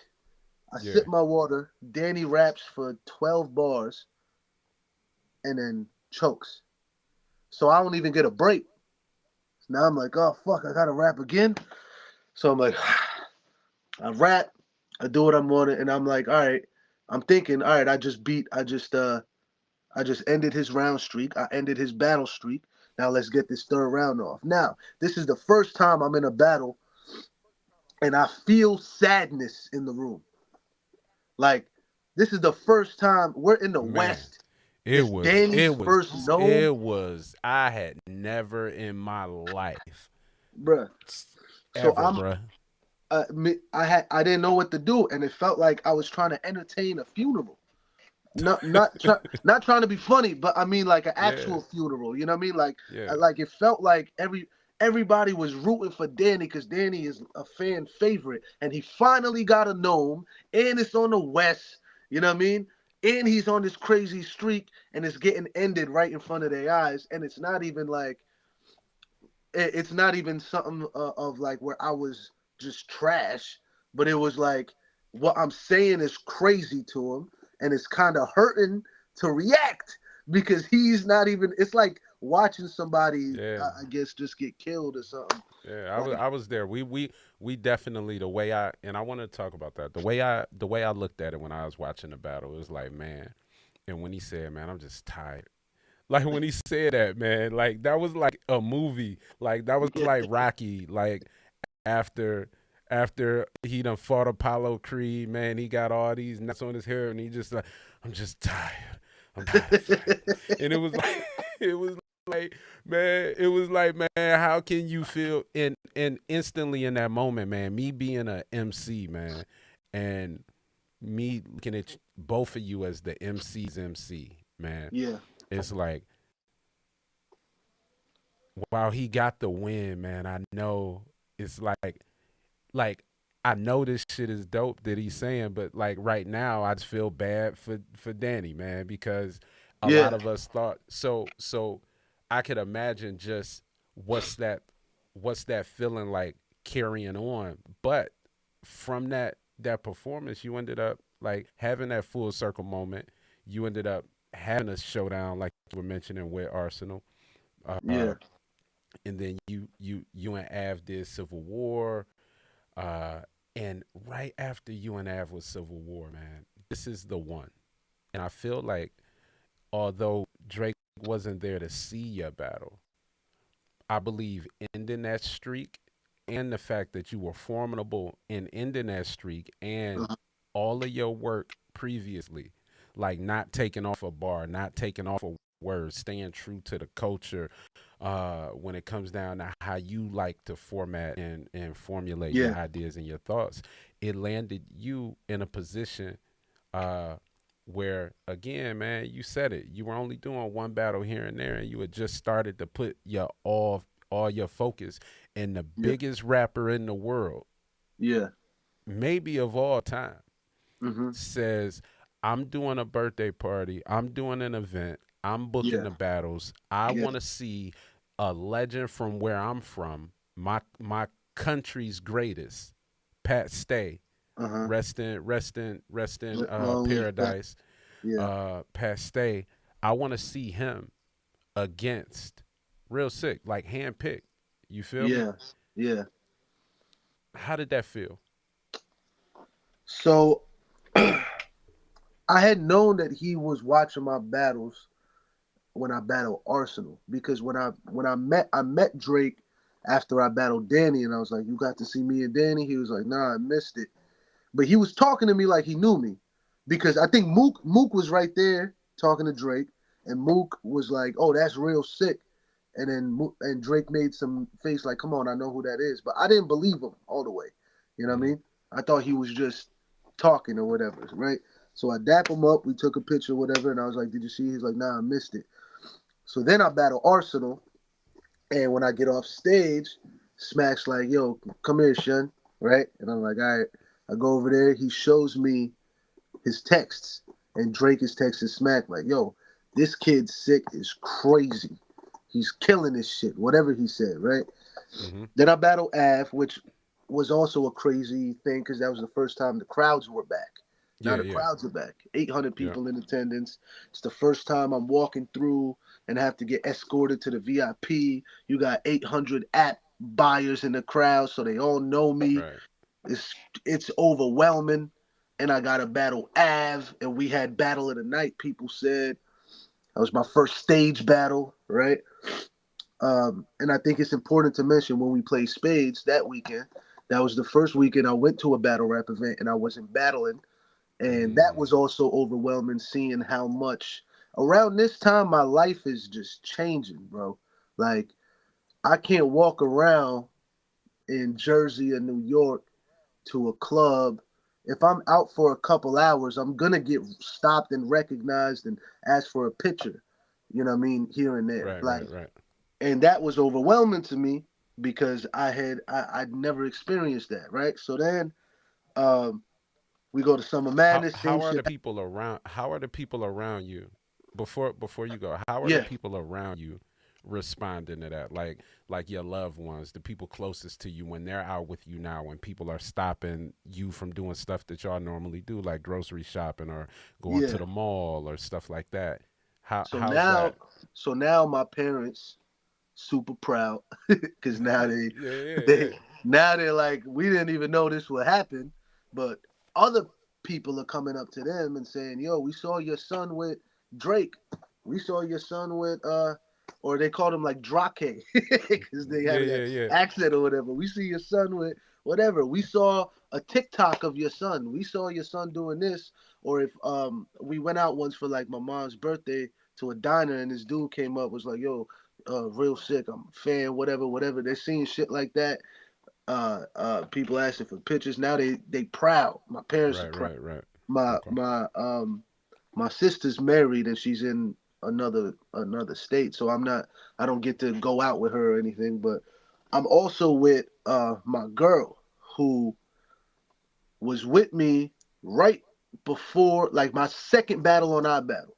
So Hmm. she's with me before anything kicks off.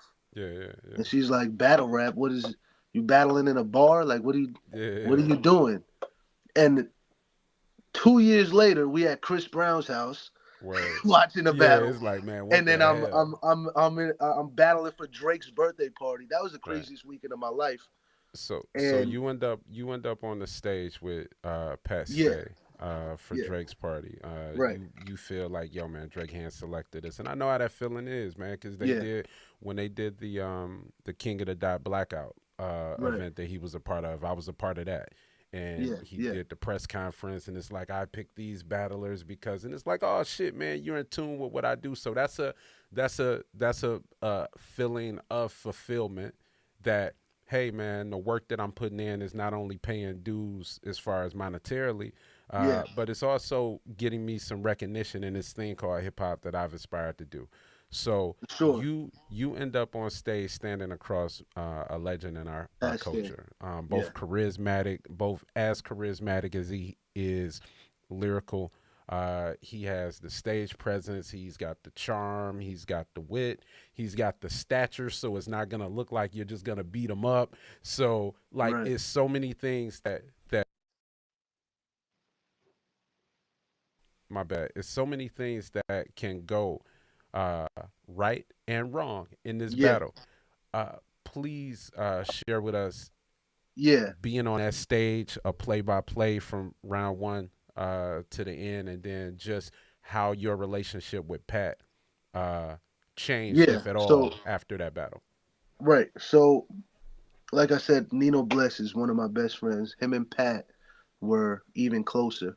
You know what I mean? So after I battled B Magic, if you remember, Pat was doing those Instagram interviews, right? And Yeah, he did one of them with me, and it was very complimentary towards my material.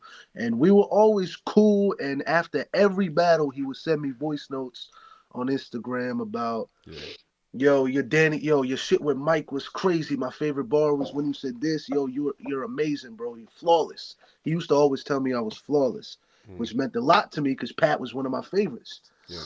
And then after the Danny battle, yo, you the only thing is you should have freestyled about him fucking up, but everything else was flawless, right?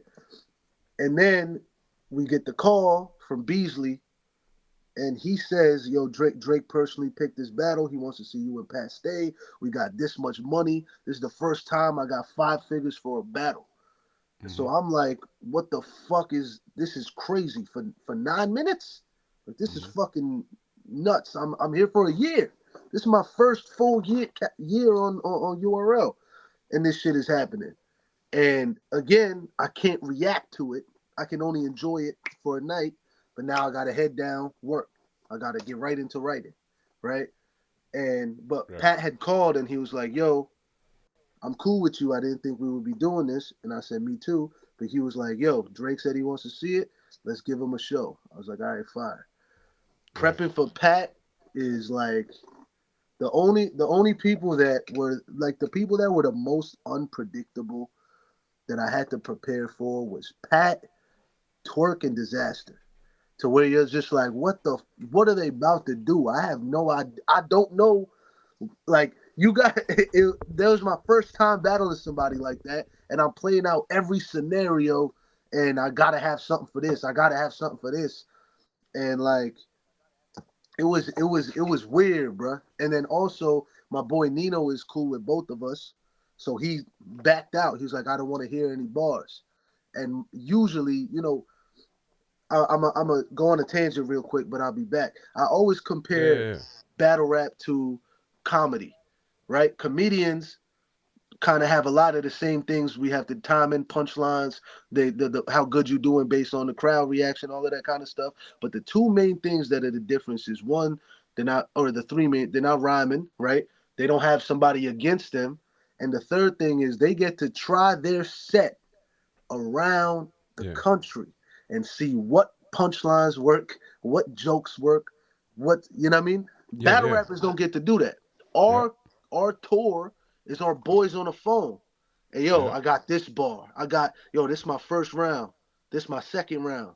Yeah. That's it. And Nino was like the dude because he's one of my best friends that I would do that to. And now I'm like, damn, I gotta just use my own shit. And I'm still hitting up like Ace and Chaos and people like that, like people I'm Yeah. cool with. But it's just like it was just like this was just a lot that made it seem like more pressure. You know what I mean? Mm-hmm. And then yeah, bro, that like preparing for that shit was just crazy. But you gotta understand, it's not only like I got my rounds. We get there, we do the face off, but then we gotta go to watch Lou Castro and Fonz and Clips versus Chess at Chris Brown's house. I go to introduce myself to Chris. I don't even get to. He turns around, yo, sick, fuck with your shit. Mind blown. Big fan of Chris Brown. You Yeah. know Yeah. me by name. Definitely. Crazy. The next Definitely. day, I pull up. Obviously, same shit when I met Pat. Like seeing Pat in person, same reaction. Like yo, that shit is crazy. Yeah. I met Crooked Eye that day. Crooked Eye is one of my biggest influences in rapping, and he's coming up to me like he knows me. Drake after the battle is coming up. So all of that shit, Remy tying my Tims, you know what I mean? Like all this kind of shit is happening at the same time of this battle happening. So Right. again, I don't really get to I don't really get to enjoy it as much because so much shit is happening. But in the battle, um, he raps first, right? Yeah. And I'm watching one of my favorite rappers that I've never seen live, rap live, Wow. but they rapping Wow. against me. You know what I mean? Wow. That's like a bar that I said against Fonz. I think I said the first time I see my favorite rappers rap a verse live, they were rapping rounds. They had to rehearse verse mine or something like that, right? That's crazy. That's And crazy. that shit is mind blowing. I'm like, yo, I've always wanted to see Pat live, and now I'm seeing Pat live, And it's and against he's you. like killing his shit against me. So he had this whole thing about showing my Danny battle to people, and I'm seeing somebody entertain a crowd like this was magical to watch, bro. Like he literally had them like right here. You know what I mean? He could do anything. He Yeah. could crack a joke. He could man, he could say a punchline. He was like, so I'm loaded Lux in a bow and tux. Something I put the snake charmer in the cobra clutch. Crowd go crazy. Then he cracks jokes. The whole shit. He did the remix on the Hitman shit, and he was like, I showed him the battle. I'm like, here it is, and it didn't happen, and all of that kind of shit. Yeah. Joking, then goes back to bars, and I'm like, fuck. But I was like, all right, let me go. I start rapping my first, and I think the first 16, which is a mistake in hindsight. I was kind of setting a whole bunch of shit up, Yeah. but then I hit one bar because Mook and Easy was supposed to be on that card, and I was talking about rookies and vets, and I said something like something about something with Easy because he ducked him or something like that. Mook Right. be saying easy, and then he ducked him or something like that. Crowd go crazy, and from that point to the end of my first, I'm just bombing. I'm in the zone, not conscious, just rapping, Yeah. going crowd going crazy. But this is the first time I got my stamina tested because Pat was able to just do whatever he wanted on that stage, and I just had my material, Right. and I was feeling like I was getting outclassed, right? Okay. And it was amazing to witness, bro. It was an honor to get outclassed by Pat. You know what What I mean? would Like, you what would you say that Pat Stay, what were Pat Stay's lasting impressions on battle rap as they pertain to you? man, I got to know Pat a lot, which I'm grateful for. In battle rap, I think he was somebody that was like as tense as like URL events are, especially. He was somebody that could just walk in and be like, "What's up, man? How y'all doing? Y'all good? I'm gonna give y'all a show. Everybody's with him. Everybody likes him. Nobody boos him ever. You know what I mean? Like he just brought a different energy that can't be duplicated. You know what I mean? Like he showed that like people used to always talk shit about jokes, but he didn't just have jokes of you look like Dave Chappelle ate some shells or something like how it used to be Yeah, before. yeah. He was roasting you, and he could do that on a big stage. I can't think of the last people that really did it like Pat did, but also like the ability to be a Swiss Army knife and do whatever Yeah. you wanted. I think that's his impression on battle rap as far as like rapping wise, but then also just he was just a great person. Everybody has the same Pat stories. He used to send Yeah. everybody voice notes all the Yeah. time. All the You know what I mean? time. He used to like if he saw you getting in some trouble or something like that, he sent you some voice note like, "Yo, ignore that shit, whatever." Yep. Yep. He saw you do good in a battle, bad in a battle, whatever. He was just a good-hearted person. You know what I Man, mean? I had a battle in Calgary, Uh and Pat was there, and he wasn't battling. He was just there with some of his homies, and they were in the back just making noise, man. huh. And it was my turn to rap, and they were making noise, and I said something. I'm like, "Yo, Pat, what's up, man? I'm about to rap," Yeah. whatever. And he stopped talking. He chilled out. They was kind of lit. And then Uh huh. after the battle, man, he came to me and he just apologized, right? Yeah. And during that, man, which is wild, man, he had a homie that was with him that was getting into a fight, and Okay. they had numbers on whoever this guy was about to fight. Pat and his people, there were more of them. Yeah. Pat stopped his friend from engaging in that fight Uh huh. and was like, "Man, come on, man, let's go, man, get the fuck on, let's go." Like, so to know that that's just the kind of person Pat was, man. For me, man, Pat brought a smile to Yeah. battle raps, to battle Yep. events. For Um, sure. there are only a few people that do that, man. Real Deal is one, man. Charlie Yeah. Clips is another. Yeah. Um, just is something about just them being in those spaces, man. So definitely, RIP Pat Stay, man. We miss you, brother, For uh, sure. man. So Definitely a heavy loss, man. For yeah, sure. yeah. So after Pat Stay, you battled DNA, JC, Stumbles, Fonz, and I wanna stop and not to just jump through those because each one of those are important. But man, we be here forever. Yeah. Uh, the K Shine battle. Yeah. I was I was there for the K Shine battle. I was judging the The tournament. JC Yeah. tournament battle between JC and Swamp, uh, and I saw K Shine before y'all battled. Uh huh. And the thing about me is I keep a pretty good rapport with most people in battle rap. I really don't have any problems with people, man. It's Uh always huh. good when I see them. I'm always proud of the accomplishments that people have made, and I appreciate those that take care of the culture. Uh huh. And Shine is a person that takes care of the culture, For in my sure. opinion. Yeah. Something that I put my heart my Blood, Sweat, and Tears 2, which is like 2-on-2. Sean was a part of revitalizing that. Yeah. And you battled both him and DNA. Yeah. So I saw Sean before y'all battled. And I don't want to misspeak, but Sean was nervous. He was nervous about how he was gonna be received. He was like, "Yo, you're a formidable opponent that has built a household name, and this is one of his first battles back." And at that time, I wasn't aware of any of the things that he and URL allegedly or had allegedly been going through. Right. But I know he hadn't been around in a while, and he spit his first round, man, and you stood in front of his first round, so you know Shine. Yeah.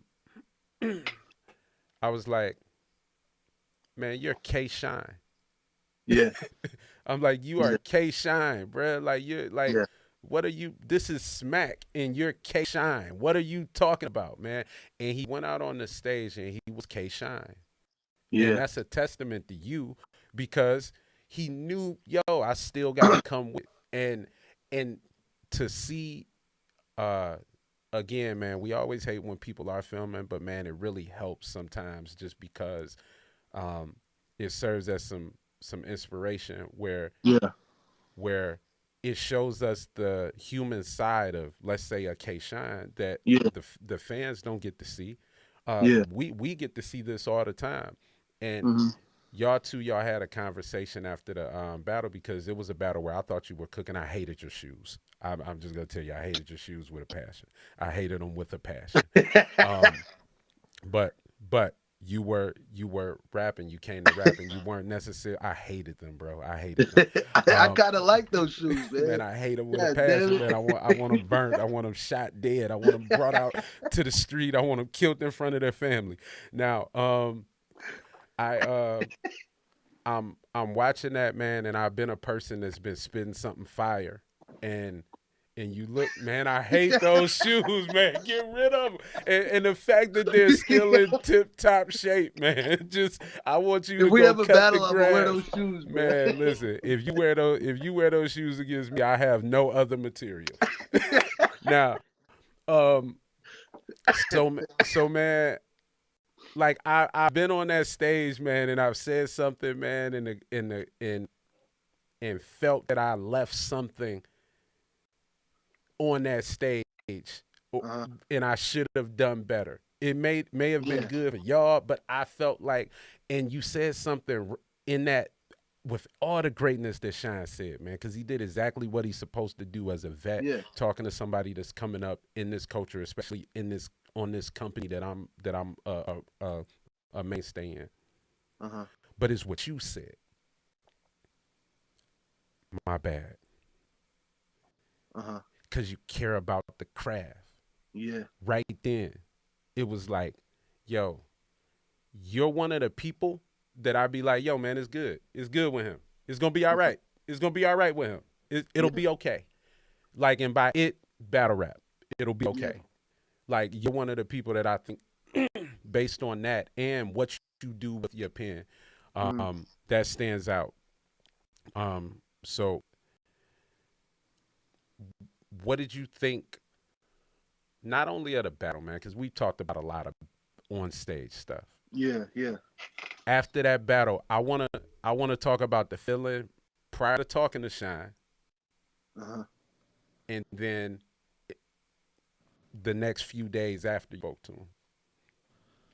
Yeah, so like the reason I was saying that is because Shine is in my top 5, man. Like he's one of my favorites, and every time I battled one of my favorites, I was either like, I gave a fight, you know what I mean? And I felt like that was the first time I had a clear loss. But I wanted to give Shine a fight, though. And I didn't feel like I gave him a fight. So that's where my bad was coming from. Okay. Because I also wasn't like, man, there's so much shit behind that battle. Like, I didn't know it was happening until the trailer came out the week before. So I had 7 days for Shine on a Yeah. big stage on Nome in Houston, the biggest crowd I ever been in front of. I was also working on this feature at the same time, my first big feature, my with my boy Jazzy B. He's like the Snoop Dogg of my people. You know what I Mm-hmm. mean? The album's out now. It's on Spotify and all streaming platforms. I think he got like 1 million monthly listeners. It's fucking ridiculous. But the Word, song is word. called Divide and Rule for the people that want to see it. But anyway, I'm doing this and I'm writing battle bars. And I'm kind of just, I've normalized battle rap at this point. All those Okay. names you said that I battled, battle rap wasn't feeling like a competition anymore. It was kind of feeling like an event. So now my fame is growing, right? Everything just seems like an event. I'm going there. Everybody knows us. We battle, we get paid, we leave. And my hunger was kind of missing. That's why I even joined the tournament with Fonz and Stumbles, right? Because I was trying to get my hunger back a little. I'd kind of noticed like I want to be a little more hungry. But then the Shine battle happens. I just go through the regular process, and I was in rehearsal mode. I wasn't performing. I wasn't. I was rehearsing up there, dog. That's the only Yeah. way to say it. I was like, That's fair. I That's fair. wasn't. And Yeah, we had a moments, and I think a lot of times when it comes down to yeah, just prepping, like, man, we get a moment in time. This is the only time we get, and anytime that we don't meet yeah, what we envisioned in our mind, we feel like, man, I can never get this time back. Even if I do well yeah. again, I can never get this moment back. This moment So, because this is so from that, K-Shine. you, Yeah, and I want to give him that. So then after when I yeah, said my bad, and he's like, "You got nothing to hang your head about. You shook the room every round. You just stood in front of K-Shine on Gnome. All of that shit he was saying to me. You know what I mean?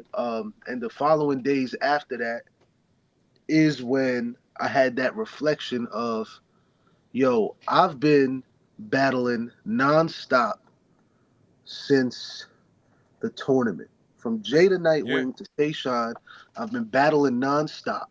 yeah, I've probably put out 400 minutes of bars. You yep, know what I mean? Like fucking, what is it, 8 albums worth of bars that I can never say again. I've already said it. You know what I mean? However they are, they exist over there. I've battled my favorites.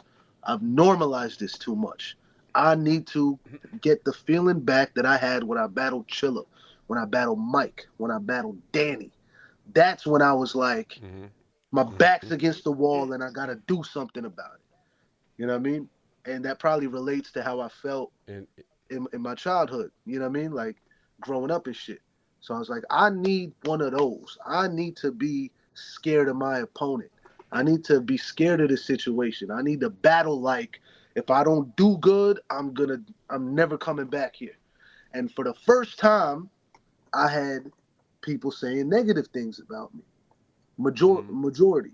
Like his style is this and he needs to switch it up and he needs to do this. It was just a bunch of armchair quarterbacks, you know what I mean, giving Yeah, advice let's about let's my let's switch. talk about that. Not that we right Yeah, here. Let's talk about that.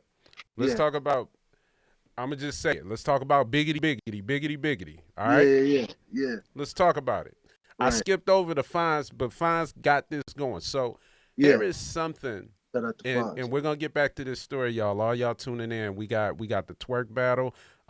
We got the disaster battle. We got going over to London, full circle going over to London. We got the 2-on-2, The and A Ward. we're just Yeah. gonna make sure. I just don't want y'all to. I don't want y'all to think we venturing off, but Yeah, we good. there is a biggity biggity biggity biggity. Yeah. Do you believe that there's an attack on lyricism in battle rap? there's there's definitely a big part of battle rap that um how do I say it? I don't know if it's an attack on lyricism. There's definitely a, a lack of understanding on lyricism, I think. Um, Okay. and not in battle rap as a whole, because the people that are super, super crazy like that and have shown out every opportunity they get still get appreciated. It's more so like maybe the mainstream fans, and that's weird to say, but like the overall. thing that like people will agree with just because they think it's general consensus, right? But I kind of understand. I'm trying to figure out how to say it because I understand two things. Like I understand, you know, lyricism is more likely to be overlooked when you got 2,000 people in front of you because Mm-hmm. they're watching you more than they're hearing you. So you have to be saying Okay. like some kind of shit that matches your body language. But then at the same time, I think in a small room you could do it a little bit more. I think it honestly just depends on where you're doing it, who you like. All of it is circumstantial, but there definitely is a lack of understanding of it because you could get somebody that is rapping the way I'm rapping, the biggity biggity shit, right? Mm-hmm. And be like, and I make hate fun that. of I it. hate that. By the way, man. I hate that that phrase Yeah, biggity is yeah, it's the new rapidy rap and yeah. It's rapidy it, rap. It's lyrical miracle. It's that shit, yeah, right? So like, yeah, but what it really is the reason I just made it a positive or like a strength of mine. Now it's a super move because now if you notice, like I figured out how to yeah, make it like a all right. Y'all think I'm just rapping and I don't know how to land. Watch this. And now every battle since the Shine battle, it's been like a special move. Now I'll be punching your head off and I'll be like, oh yeah, by the way, you haven't noticed I've been doing this the whole time. You know what I mean? yeah, But I'm also yeah, gonna do it right here. And I'm gonna do it a little bit more than the other parts. But like yeah, I double down on it because that's the part of hip hop that I like. That's how I like express. That's the point of rapping. Rhyming is what makes it a rap. Otherwise, it's just like you're just saying something. It might be poetry still, but it's not rap without the rhyme. And the more you rhyme and make sense, like all of that shit matters, right? And the flow, I feel like it's super important to highlight because I don't like this new like generation, I should say, of battle rap where you'll have battle rappers that only battle rap. They never been in a studio. They don't have yeah. rhymes on deck. They don't know how to do none of that. They only watch their favorite battle rappers and they mimic them. That's Okay. that's a whole new genre of battle rap that's going on right now. You know what I mean? And I think having a flow Yeah, and shit like that is what happens when you grow up as a rapper. Like battling and rapping was never yeah. separated until there was the stigma of battle rappers can't make music. Then the two things kind of got separated. I feel, but like Jay been in Right, battles, right. M been in battles. Everybody was battling was part of being an MC. You know what I mean? Yeah, It was, yeah, but you definitely. also went to the studio. You know what I mean? So Yeah, like, I think that's where that flow. I mean, I think in a flow. Like, I think that's how I put my bars together. That's how I yeah. rap. It's hard to separate that. It's hard to separate Yeah, like the actual thing of rap. And I always say like oftentimes we compare battle rap to sports when we're yeah, talking about stuff, but we never compare it to just rap, man. Like it's it's, rap. So it's I just totally rap. understand. So And so after honestly, in my experience, not to after cut you you off, battle, my yeah, yeah, I go just ahead. want to say this one more thing is the people that rap and like they rap while they battle in battle rap, which is crazy to say. The Yeah, people that rap while they battle go further yeah, than the yeah. people that there is not one person at the top that doesn't do the biggity biggity shit. Rock does biggity biggity, dog. When he's rhyming all them syllables, Yeah, that's biggity biggity. it's called AMG That mode, AMG right? mode, he just made it. Yeah, he Yeah, made it sound cooler. AMG mode is biggity biggity. Yo, yeah. there's an interview with It's Rock. biggity biggity, man. Yeah, Listen, dog. there's an interview after I battled Diz with me and Rock, and Rock said something like, I love the battle sick, I love his style or whatever. That AMG mode shit, that's what he does or something. And all I'm Mm-hmm. thinking to myself is like what I just said. It's the same thing. Every rap twerk, he rhymes a lot, dog. He rhymes a lot. Like Yeah, it's part of yeah, it. yeah. It's part of just being the best. Everybody that's the best does it. Like You know what I mean? But it was just I guess maybe I was when you getting think attacked about for it for some reason. Yeah. when you think about like multi-syllabic Yeah. bars or whatever, or words or structures or whatever, and we could nerd out and talk this all day.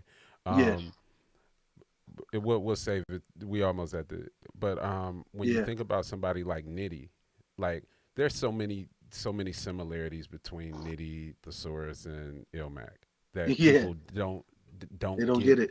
Yeah, because of the content. But it's like, yo, man, Nitty makes sure that we're rapping words, this pure cracker curve. Like he yeah. finds those same things just at a different cadence or whatever. But If um I whip the piece, your family fucked. Headshot your mom's sister. They're gonna have to MOP your auntie up. anti He rhymed he rhymed yeah, fucking 7 words, dog. You yeah, know what I it's mean? the Like same. It's the it's the same same shit. structure, but sometimes it's not as. Remember, like when people used to do this in the middle of their Yeah, stuff to make sure you knew it was coming, and yeah, that was the biggity part, yeah, and yeah, or whatever people try to make it. So after that, after you and K Shine, you Twerk have a really good battle, man. You and Twerk have a battle. But what is there was some time in between that because like you said, man, you had did Ultimate Madness, you were doing like mm, band, just that year in itself, like you had battled December of the previous year, then you were March battling, May battling, June, July. So now you took a break all the way until the winter, right? yeah. You battled Twerk at Civil War, On his and return. yep, on his return. Now that's a challenge in itself. So Um, so real quick, I just want to add this in. The battle I was gonna take was Nitty in Arizona. okay. When he ended up battling Bill Collector because they changed the date and I Hmm. couldn't do that date. But the mindset I want you to understand is I'm trying to put myself in these difficult positions because it's gonna make me hungry. You know what Yeah, I mean? So yeah. I'm putting myself in a maybe Nitty in his hometown. That falls through. Now Twerk on a return. You know what I Hmm. mean? And that's why that battle turned out the way it turned out. Yeah. And I call this era Sick 2.0. This from Twerk to where we Sick are now 2.0, Sick 2.0. is a different sick. But yeah, go ahead, my bad. So so you had Sick 2.0. Uh Now the next battle, uh they had the 2-on-2s that went on and man, I'm at a lot of your battles, man, cuz I was in Toronto as well. Um Fire. and I show up and you and Lou Castro, our chemistry was really really good.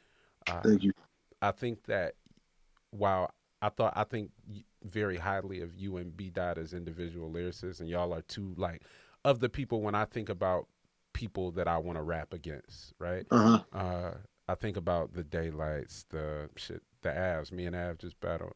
Uh huh. I think of you. I think of Loose Ciphers. I think of shit, Disaster, K Shines, people that are really really Passwords. like crazy Yeah. wordsmiths and yeah, passwords, some of those. And when I think about 2-on-2, I think Marv is the best counterpart for me when it Uh comes huh. down to just doing battles. For a lot of things, I'm really wordy and he's not, Uh huh. you know, and he knows how to make an impact without doing as much as I do to try to make an impact sometimes. So I think we work well with each other. So Yeah. when I saw you and Lou, while Lou has the capacity, as Marv has the capacity to do uh, all of the things that you do, Uh huh. um, he also has this appeal, this fan like crowd control, this Personality. Yeah. personality that I Yeah. believe made that 2-on-2 man so fun for me to watch live, Yeah. Yeah. and it was against DNA and Charlie Clips, who are known for their rap ability and their personality or whatever. Yeah. So, what did you learn? Just what did you learn in between those two-on-twos, Well, I approached it or what differently was the this time. difference? Yeah. Yeah. The difference was I realized a 2-on-2 is better when your opponent or when your teammate has attributes that you may not necessarily have. Right. Me and Hmm. B Dot are very similar, Yeah. and maybe that's why we still just sounded like one rapper. Right. Right. With Yeah. me and Yeah. Lou, Yeah. yeah, me and Lou, it feels more like a team because I could go, you know, da da da do da da da da da do da da da da da, and then he'll come in like, hey yo, watch your fucking mouth. You know what I mean? Yeah, Like right yeah, away, yeah, and yeah, it'll be you'll just react over some ill ass shit you just heard, and then he'll make you laugh, and then we both had the same yeah, energy. I feel, you know what I mean? So I think that's one of the things yeah, that might separate me from the other biggities, right? yeah. Is that I have energy with it, right? So our Hmm. energy together with our different strengths, I think, is what made the team so fire. You know what I mean? And Yeah, it was for yeah, Pat. So my third round was the most important part of that 2-on-2 to me because it was just talking about right. my interaction with Pat and all of that stuff. But yeah, Clips and DNA, as amazing as they were, we were trying to shut shit down over there, and just steal the Yeah, energy. But yeah, it's definitely y'all did a more really good advantageous to job. have a counterpart. Yeah, thank you. Yeah, I think I think when it comes down to 2-on-2s, like one of the things that sometimes is forgotten is the alley oop, and Yeah, understanding what part of the game you're gonna play. Like yeah, uh, I throw the alley, you know what I'm saying, and I'm good at that, yeah, and Marv is good at slamming the basketball down. So here's the thing. Dwayne Wade is still Dwayne Wade when he throwing that alley oop. He just throwing the alley oop. yeah, He's yeah. still one of Right. the greatest ever. He's Yeah, throwing the alley oop. yeah, And when you throw an alley oop to somebody that you know don't mind throwing one to you, it yeah, make the whole thing a little better. And when the games when the way and the attributes are like, yo, you make up this part. I always said that you and B Dot sounded like one battle rapper. I yeah. always think that while me and Marv are very dangerous apart, and Marv has made his stake as far as his solo career, being just one, he's had a phenomenal year, but just being one of the greatest in that regard. Uh, I think we're the perfect battle rapper. Uh-huh. Like if you got boom, so Yeah, because you fill those voids, and yeah, that's what I saw y'all doing, filling those voids. yeah. Um, the next the next event I saw you at, and really controversial.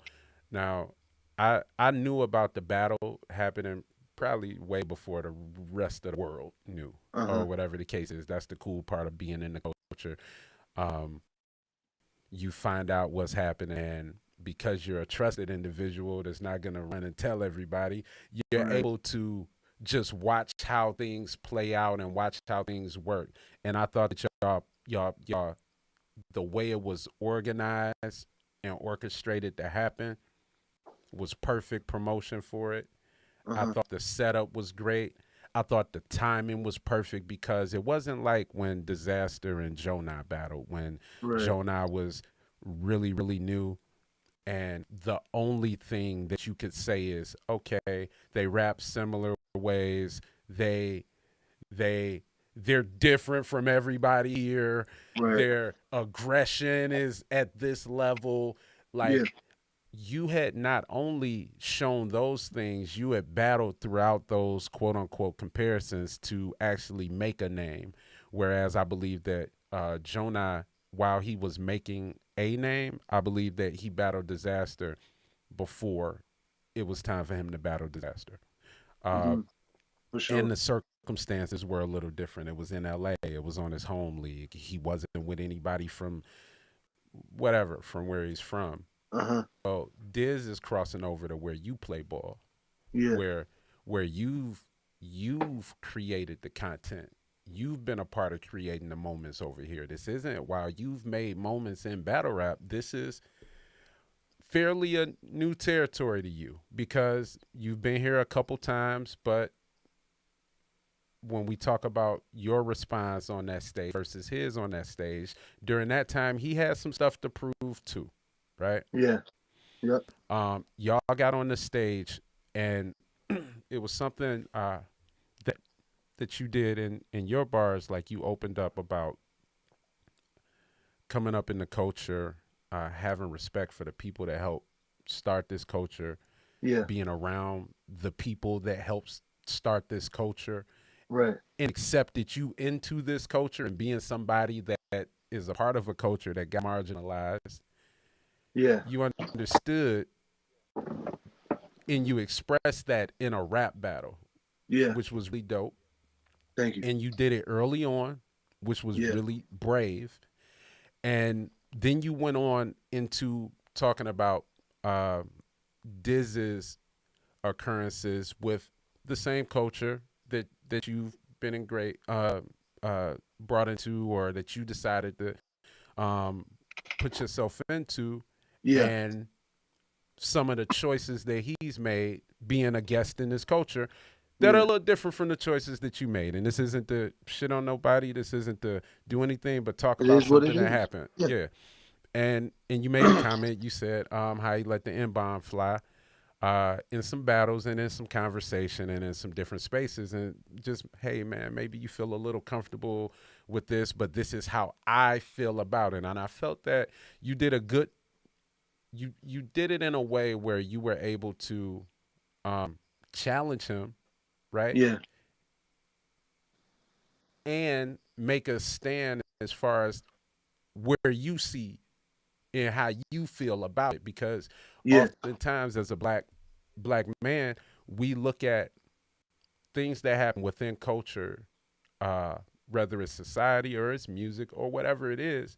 Yeah. And sometimes we're looking for someone that looks like you Hmm. to check someone that looks like you Yeah. on something, or at least create a separation. Yeah. And what you did is you didn't kind of checked it, but what you did that was masterful is you created a separation, right? Yep. Where like, hey man, I ain't gonna tell y'all what to do with him in this regard. I'm not telling y'all I'm about to go kick his ass about this, but I am telling y'all this ain't how I get down, so you ain't gotta worry about this from me. Right. Fast forward into the battle that I think you were winning, and I think the general consensus is that you were taking that battle, and Yeah. that, you know, we got what we expected from you, and we kind of got what we expected from Diz. Um, and he made a decision to go into talking about some of the things that you talked about in this interview, like coming up, being discriminated against, experiencing racism, Yeah. uh, based on these crazy American stereotypes that Yep. just began to be even more and more obscene after 9/11. So Uh-huh. you all kind of dealt with some of those same things. And in his round, while he wasn't using it in a in an attack, uh, he dropped the N bomb and said like, "Hey, people call him a sand nigga." Yeah. Now, I understand what he was doing. I was watching it again. Not gonna put anybody in a space to um, give their input in that regard, because you made it crystal clear where you stood on that Right. matter. Right. So I don't need you to. Um, I think one of your talents is being able to read the room and read and understand how to translate. And I believe that what Diz was trying to do was just done in a way Uh-huh. that didn't translate to the crowd because Right. shock value was in mind, right? Uh-huh. And I think when I listen as a black man, just in general, man, when trigger words are used for shock value, it's like, hey man, we know what you're doing, and it hurts more that you're using it for shock value instead of why we think you should use it. Right. And sometimes, the fan myself could be wrong in that observation, right? Um, but it is our responsibility to think about our audience prior to. So speaking on from your perspective, not on that event, but in preparing your rhymes for an audience that early on, hey man, I don't look like the regular people, that the regular MCs or the normal MCs, not regular, or what you're used to seeing. I don't look like that. Uh-huh. And there's some things that I can't get away with saying or doing because Uh-huh. of it. And Right. how do you approach that without disarming yourself? Number one, and I'm not talking about a word. Okay, because we Yeah, all for know sure. about a word, but more so just being mindful of the environment that you're rapping in, the culture that you've accepted. How do you navigate Well, that? my stance on it, and even the word itself, like we could talk about it. Like I've never aligned with people that look like me using that word, no matter who you grew up around, no matter if your homies tell you it's cool to say it, because of how much of a trigger racism is for me. So anything that even is Okay. associated with it, I don't think should be part of my vocabulary. You know what I mean? Like I think also if you just are proud of whatever your background is and what you representing, there should be no reason for you to even try to talk like somebody else. You know what I mean? For me, I mean that was something I learned early growing up. None of my friends was Hmm. anything but I had a couple Spanish friends, but everybody else was black. I didn't even have Indian friends because there wasn't that many around us, and if they were trying to assimilate with the white people. You know what I Hmm. mean? So like the only people I grew up around was black people. Yeah. So even if in the eighth grade one of the homies told me, "Yo, you good with us? We rap together, did whatever." You know what I mean? Like you could use it. You got the pass. To me, in my mind, I was never like, I don't. That doesn't mean that I'm good to say it. Like that doesn't mean it's disrespectful to me if you're practicing. You're already practicing in a black art form in hip hop, Hmm. and you're a guest in it, and you have to be aware as a guest in it. It's disrespectful to start acting like, as a guest, you own the house. You know what I mean? Like it's Hmm. disrespectful, I think, to not be aware of that. You know what I mean? And and my problem with Diz and Yeah. using Yeah. that word was because his attitude towards it. Like I grew up in the East Coast. I know it's not like all over the states is like this, but I know like growing up, you would see like the Arab dude say it, or the Chinese dude say it, and nobody would care. But like that's the world ain't your living room. You know what I mean? Yeah. And Yeah. Yeah. and just because the people around you are cool with it doesn't mean if you can't talk like this everywhere else, you shouldn't be talking like this, in Word. my opinion, right? So yeah, I just think I just never aligned with that way of thinking. Like I Word. never was like this is okay to be part of my vocabulary. I never aligned with it, and that's Yeah. why that was the first thing I said to him. Like I said, it was his attitude towards it. I remember, first of all, every time he did it, I cringed and I was like, why the Yeah. fuck is he doing it?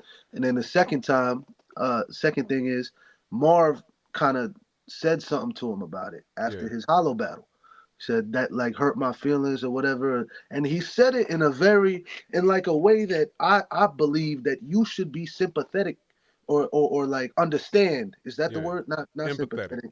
Empathetic. Empathetic. Yeah, yeah, Yeah. yeah. Empathetic towards you. If you're already a guest and then on top of that, you saying something that is hurting somebody else's feelings that's outside of your living room.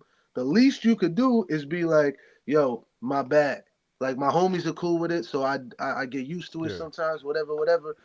But he didn't even do that. Yeah. His response was, "Somebody should check me for it," and just shit like that makes me like I just don't agree with that at all. Yeah. So yeah, creating a separation is what my whole first round with him was about. Not Yeah. only the separation and that, hey, first and foremost, I don't fuck with this Yeah. thing that you've normalized. I don't agree with it, Yeah. like at all. Secondly, we're not the same background even.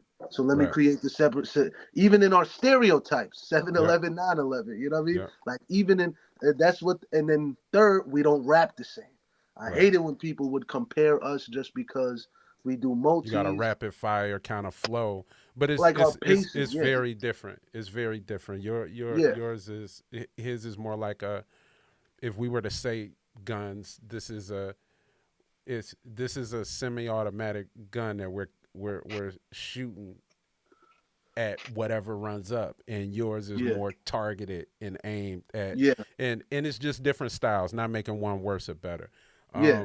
So after that I fall out, and I want to just get get to this London battle.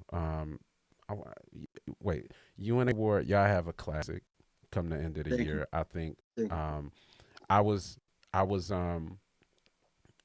Ward's my friend, man. I talk to Ward a lot. So in Uh-huh. preparation for you, I'm like, yo, man, like you know what's up when you got Real Sick. It's like, hey, man, hey, Right. you got to rap, man. You can't phone it. Coming off of The that verb A that. verb battle Yeah. or what have you, and I was like, yo, bro, don't step your ass out this A verb battle, man. Like so, I was happy that you two had the kind of showing you had. I was uh, I was I was definitely as a friend, man. Him being a week removed from a battle, I was definitely worried that it was you next. Hmm. Hmm. So that battle went down. I haven't got a chance to run it, but that battle's online and it dropped and it's been getting a whole lot of just love on the scene. Yeah. Uh, you just got back from London for the second time, and this is really really dope to kind of go from there to here and get Yeah. back. You went over to Premiere initially as a newcomer that just somebody over there saw, and I saw an interview where you were saying how you wanted to help spread knowledge about your people Yeah. here in America, just because there's a little more just like love that's shown to sick people across the globe that isn't the same here, with the UK Right. being one of those places. Yeah. Uh, I noticed that when I went to the UK, and even early on when we would see Archaic and participating in rap battle events, there were like, wow, man, you got to see who their fans were, and their fans became yours. So like the first time Yeah. I went over there, it was people that were like, yo, man, I've been waiting a decade to see you perform. Yeah. Well, these people got to see you early on, and then you Hmm. left and became a star within this culture. Uh-huh. What was the difference in coming back? What were the parallels, and what were some of the contrasts, some of the differences? Man, I don't know if there was any parallels. It was completely different. Like the You were first time I headlining. went over there. Well, yeah, yeah. The first time I went over there, I'm at the bottom of the card. Um, Nobody in the crowd knew me. Um, Only the league owners did. I wasn't getting stopped in the street. I wasn't adjusted to the time difference. I didn't know what jet lag was. That was my first time experiencing that, and a Word. different, another time different. Like I was so inexperienced, and I was just a rapper. I wasn't a Yeah. battle rapper yet. You know what I mean? Um, Now, Okay. main event. You know what I mean? And even if Twerk and Shoddy ended up happening co-main event, um, getting stopped in the street, uh, bigger crowd, almost filled to capacity. Everybody there knows me, uh, and I'm a much more experienced battle rapper. You know what I mean? Yeah. So It it was was just a completely full different. circle. So how did you Yeah, feel? How did you feel like, because you can literally look at yourself when you landed there the first time back in what 2019, 2018, 19. 19. When you landed there in 2019, you got off the plane and you Yeah, had accomplished X, Y, and Z, and now you're going back in a short amount of time, yeah, right? And everything is different. yeah. How did Like you feel about yourself? How did you? I'm sure you. I'm sure you had a moment where I know the Drake battle. You looked at yourself and you said, "Oh man, this is new. This is something I did before. This is one of the first big things that you ever did that you've gotten a chance to do again." You yeah. know what I'm saying? I've made it a point, especially after the Shine battle when I took that break, was I made it a point to reflect more because Mm-hmm. you don't when you don't reflect, you kind of miss on how you're actually feeling like in the moment of some achievement that you're having. You know what I mean? So I made it a point to kind of take all of Mm-hmm. that in while I was preparing. while I was on stage and while I got off. I mean, the feeling is just gratitude. The feeling is just a feeling of accomplishment. You know what I mean? The feeling is just like I don't know how else to describe it besides those things, man. It's incredible. Like the fact that, like I said, nobody knew me when I went there, and this time I could say two words of my slogan, and they're gonna start saying it.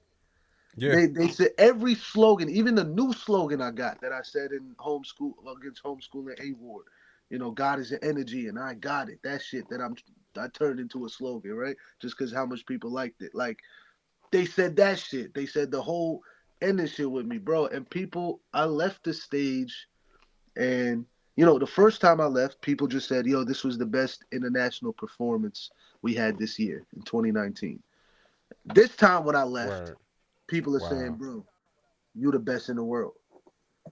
Or rappers coming up Wow. to you, "Yo, you the best in the world." Yeah.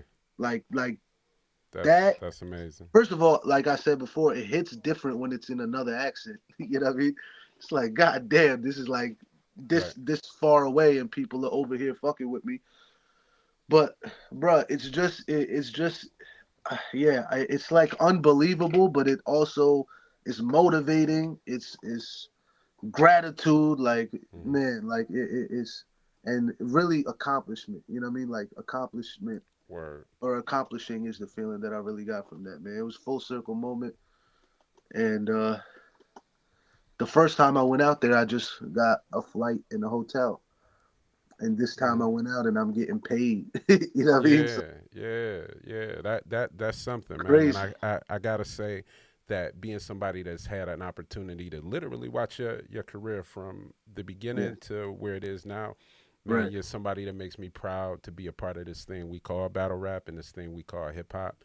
Thank You're a you. student of the game, man. Having these conversations with you live pales in comparison to the kind of conversations we've had. Just this might be the longest we've ever spoke, but Yeah, for sure. we've had really dope conversations that's allowed me to understand a lot about you. Yeah, I do want to take this second just to shout out Pendulum Inc. for sure. Shout out to Chilla Jones. Shout out Shout out. to Mickey Fax. Their mission statement is nurturing creativity through lyricism. Pendulum Inc. develops a direct path to enhancing an MC skill set and understanding of hip hop business by providing access to classes conducted by industry experts in areas of rap theory, lyrical and literary technique, content creation, branding, and hip hop mental health. If you get a chance, go to penduluminc.com, check them out. That's where I got this hoodie. This hoodie is really dope. I've been a guest instructor there. If you haven't already, Real Sikh needs to be a guest instructor on the Battle Rap 101 class. So if he hasn't Thank you. already, get him down there. Um, Man, I want to just ask a couple things before I let you go because I've had you hostage long enough. I think I got your whole life story around here, man. And if anybody out here, man, listen, if you ever want to get the Real Sick story, if you just got half of it or a piece of it or a piece of the story, this will be on Apple Podcasts, Spotify Podcasts, all over the place, so you can listen to it while you're at work. We try not to cuss too much on here. It's a few cuss words here and there, but I promise you, Oh, my it's bad. pretty safe. No, we cuss. I cuss. I said shit 100 times, All but right. we're Well, not rattling them off. So you should be able to get through this at work. It's a really good listen. Uh, I want to say this.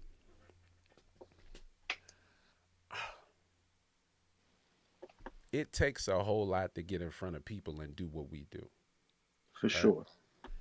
It takes a whole lot to enter a culture that no one looks like you do in this culture. For No sure. one and to be as authentic as you are in this culture Uh-huh. is important. Yeah. I recognize that, like when I hear you say getting started, like you were in the Eminem, right? Eminem had that. It was a space where, hey man, if you were white and you were a rapper, bruh, you you had to rap good to be taken serious first. Yeah. Yep. And the authenticity of his character when it came down to, man, he knew everything about hip hop, man. Yep. He knew stuff we didn't know. And that that in itself lent to me just seeing how, like, yo, him saying, yo, I like these rappers and these rappers, you did the research and you're like, yo, man, I like these rappers, and I'm gonna see why this is. If this person has to like this person, then I gotta listen to this person. And I Uh-huh. hope that the battle rap fan and the rap fan in general that's watching this says, like, man, some of these names and some of these people that Real Sick mentioned, if they were his influences, uh, they got to be mine, or I got to at least check them out. Yeah. Um, before I let you go, uh, one of the things we pride ourselves on over here is, like, man, we don't get into the gossip. You know what I'm Yeah. saying? We keep it straightforward, man. We talk about certain things on these interviews. Now we have conversations about what's going on in battle rap and what's happening Uh-huh. and things of that nature. Uh, I would like to know, um, what do you see in the forefront of your career? What do you see coming in the future to your career?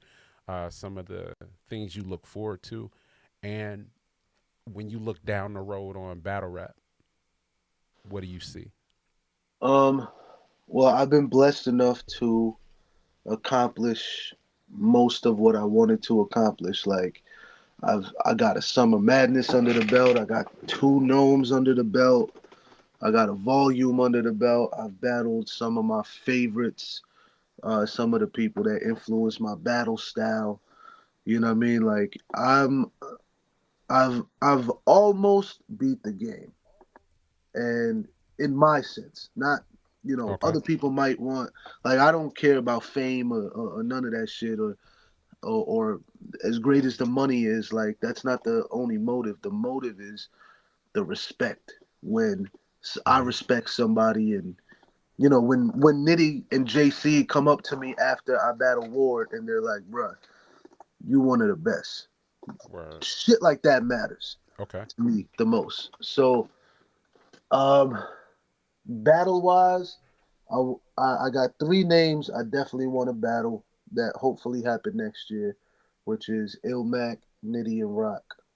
If I could battle them, okay. Those all seem, yeah, like I want to battle them, and then we'll see what yeah. happens from there. Um, but I'm back into music. Like the Okay, only year I didn't record music was 2021, and that was when my schedule was the busiest.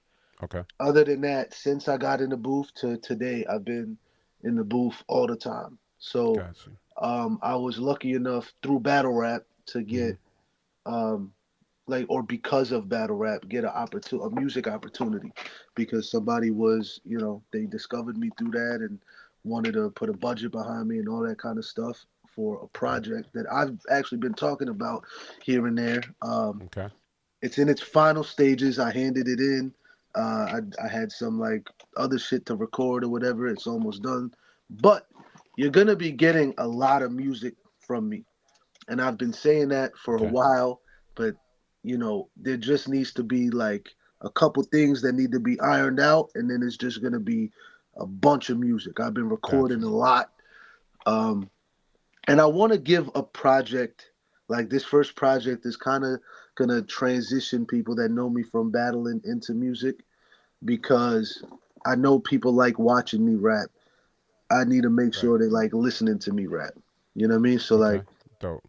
it's a really dope project. It's different sounds, different beats, different tempos, um, and it's almost done. It's almost ready to Okay. release, I should say. So, in the meantime, I'll be dropping freestyles and shit here and there. Um, Okay. but there's tours being talked about that I could open for and shit like that next year. So music is really what I've always wanted to do. But like I said, I never separated battling from being a rapper. You know what I mean? Right. Like it's part of it. So I don't Yeah. think that even if I get super, super successful with music, that I'll be out of reach of a battle. You know what I mean? Like Got you. I love battle rap. You know what I mean? But as far as battling goes, yeah, I only have a couple more things to check off my list, in my Okay. opinion. Um, but yeah. Okay. All right.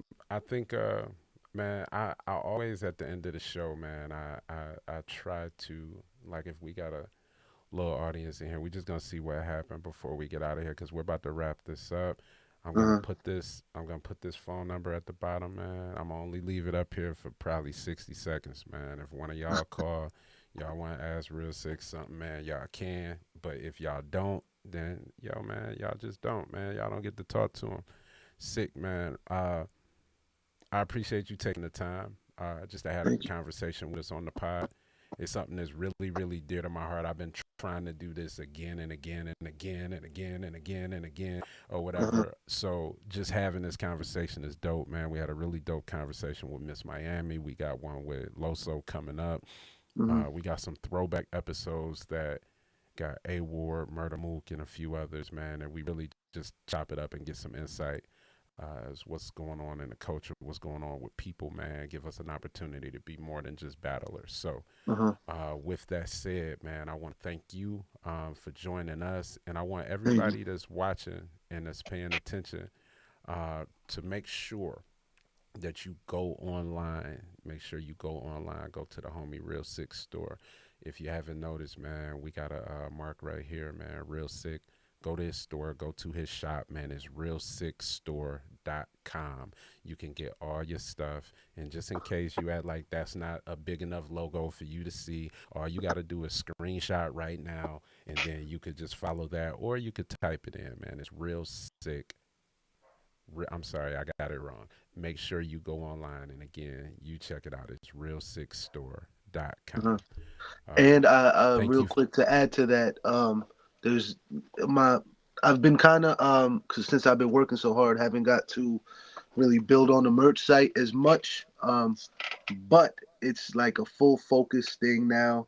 Like there's gonna be new shit dropping on there. That's gonna be just as active as my Uh huh. music dropping as well. You know what I mean? So like, yeah, I encourage everybody. Like, I mean, thanks for the support if you even go there. But yeah, there's a lot of stuff is gonna be going through my site. Like it's gonna be more than just merch. You know what I mean? And I'm gonna be you'll see it because it's gonna be in everything that I Dope. promote or whatever. But yeah, thank you for shouting that out. Wonderful.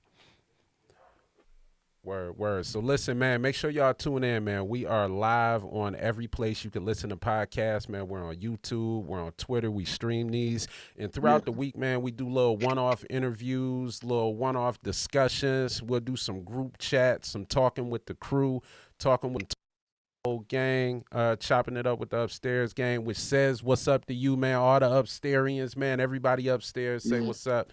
Uh, and we're gonna spin battle rapper music live on my Twitter throughout the week. So if you got some joints, I got some stuff. I've already spent the record with you and Loose Cipher. I spent that one. So if you got more records, I play them on my Twitter. You can replay them there because Twitter don't give you copyright strikes for playing this music, and I ain't losing Uh, my Twitter for y'all. yeah. With that said, man, Real Sick, man, thank you so much for joining us, man. Thank you, Peace. man. Appreciate you. Salute to everybody, man. My God. Thank you.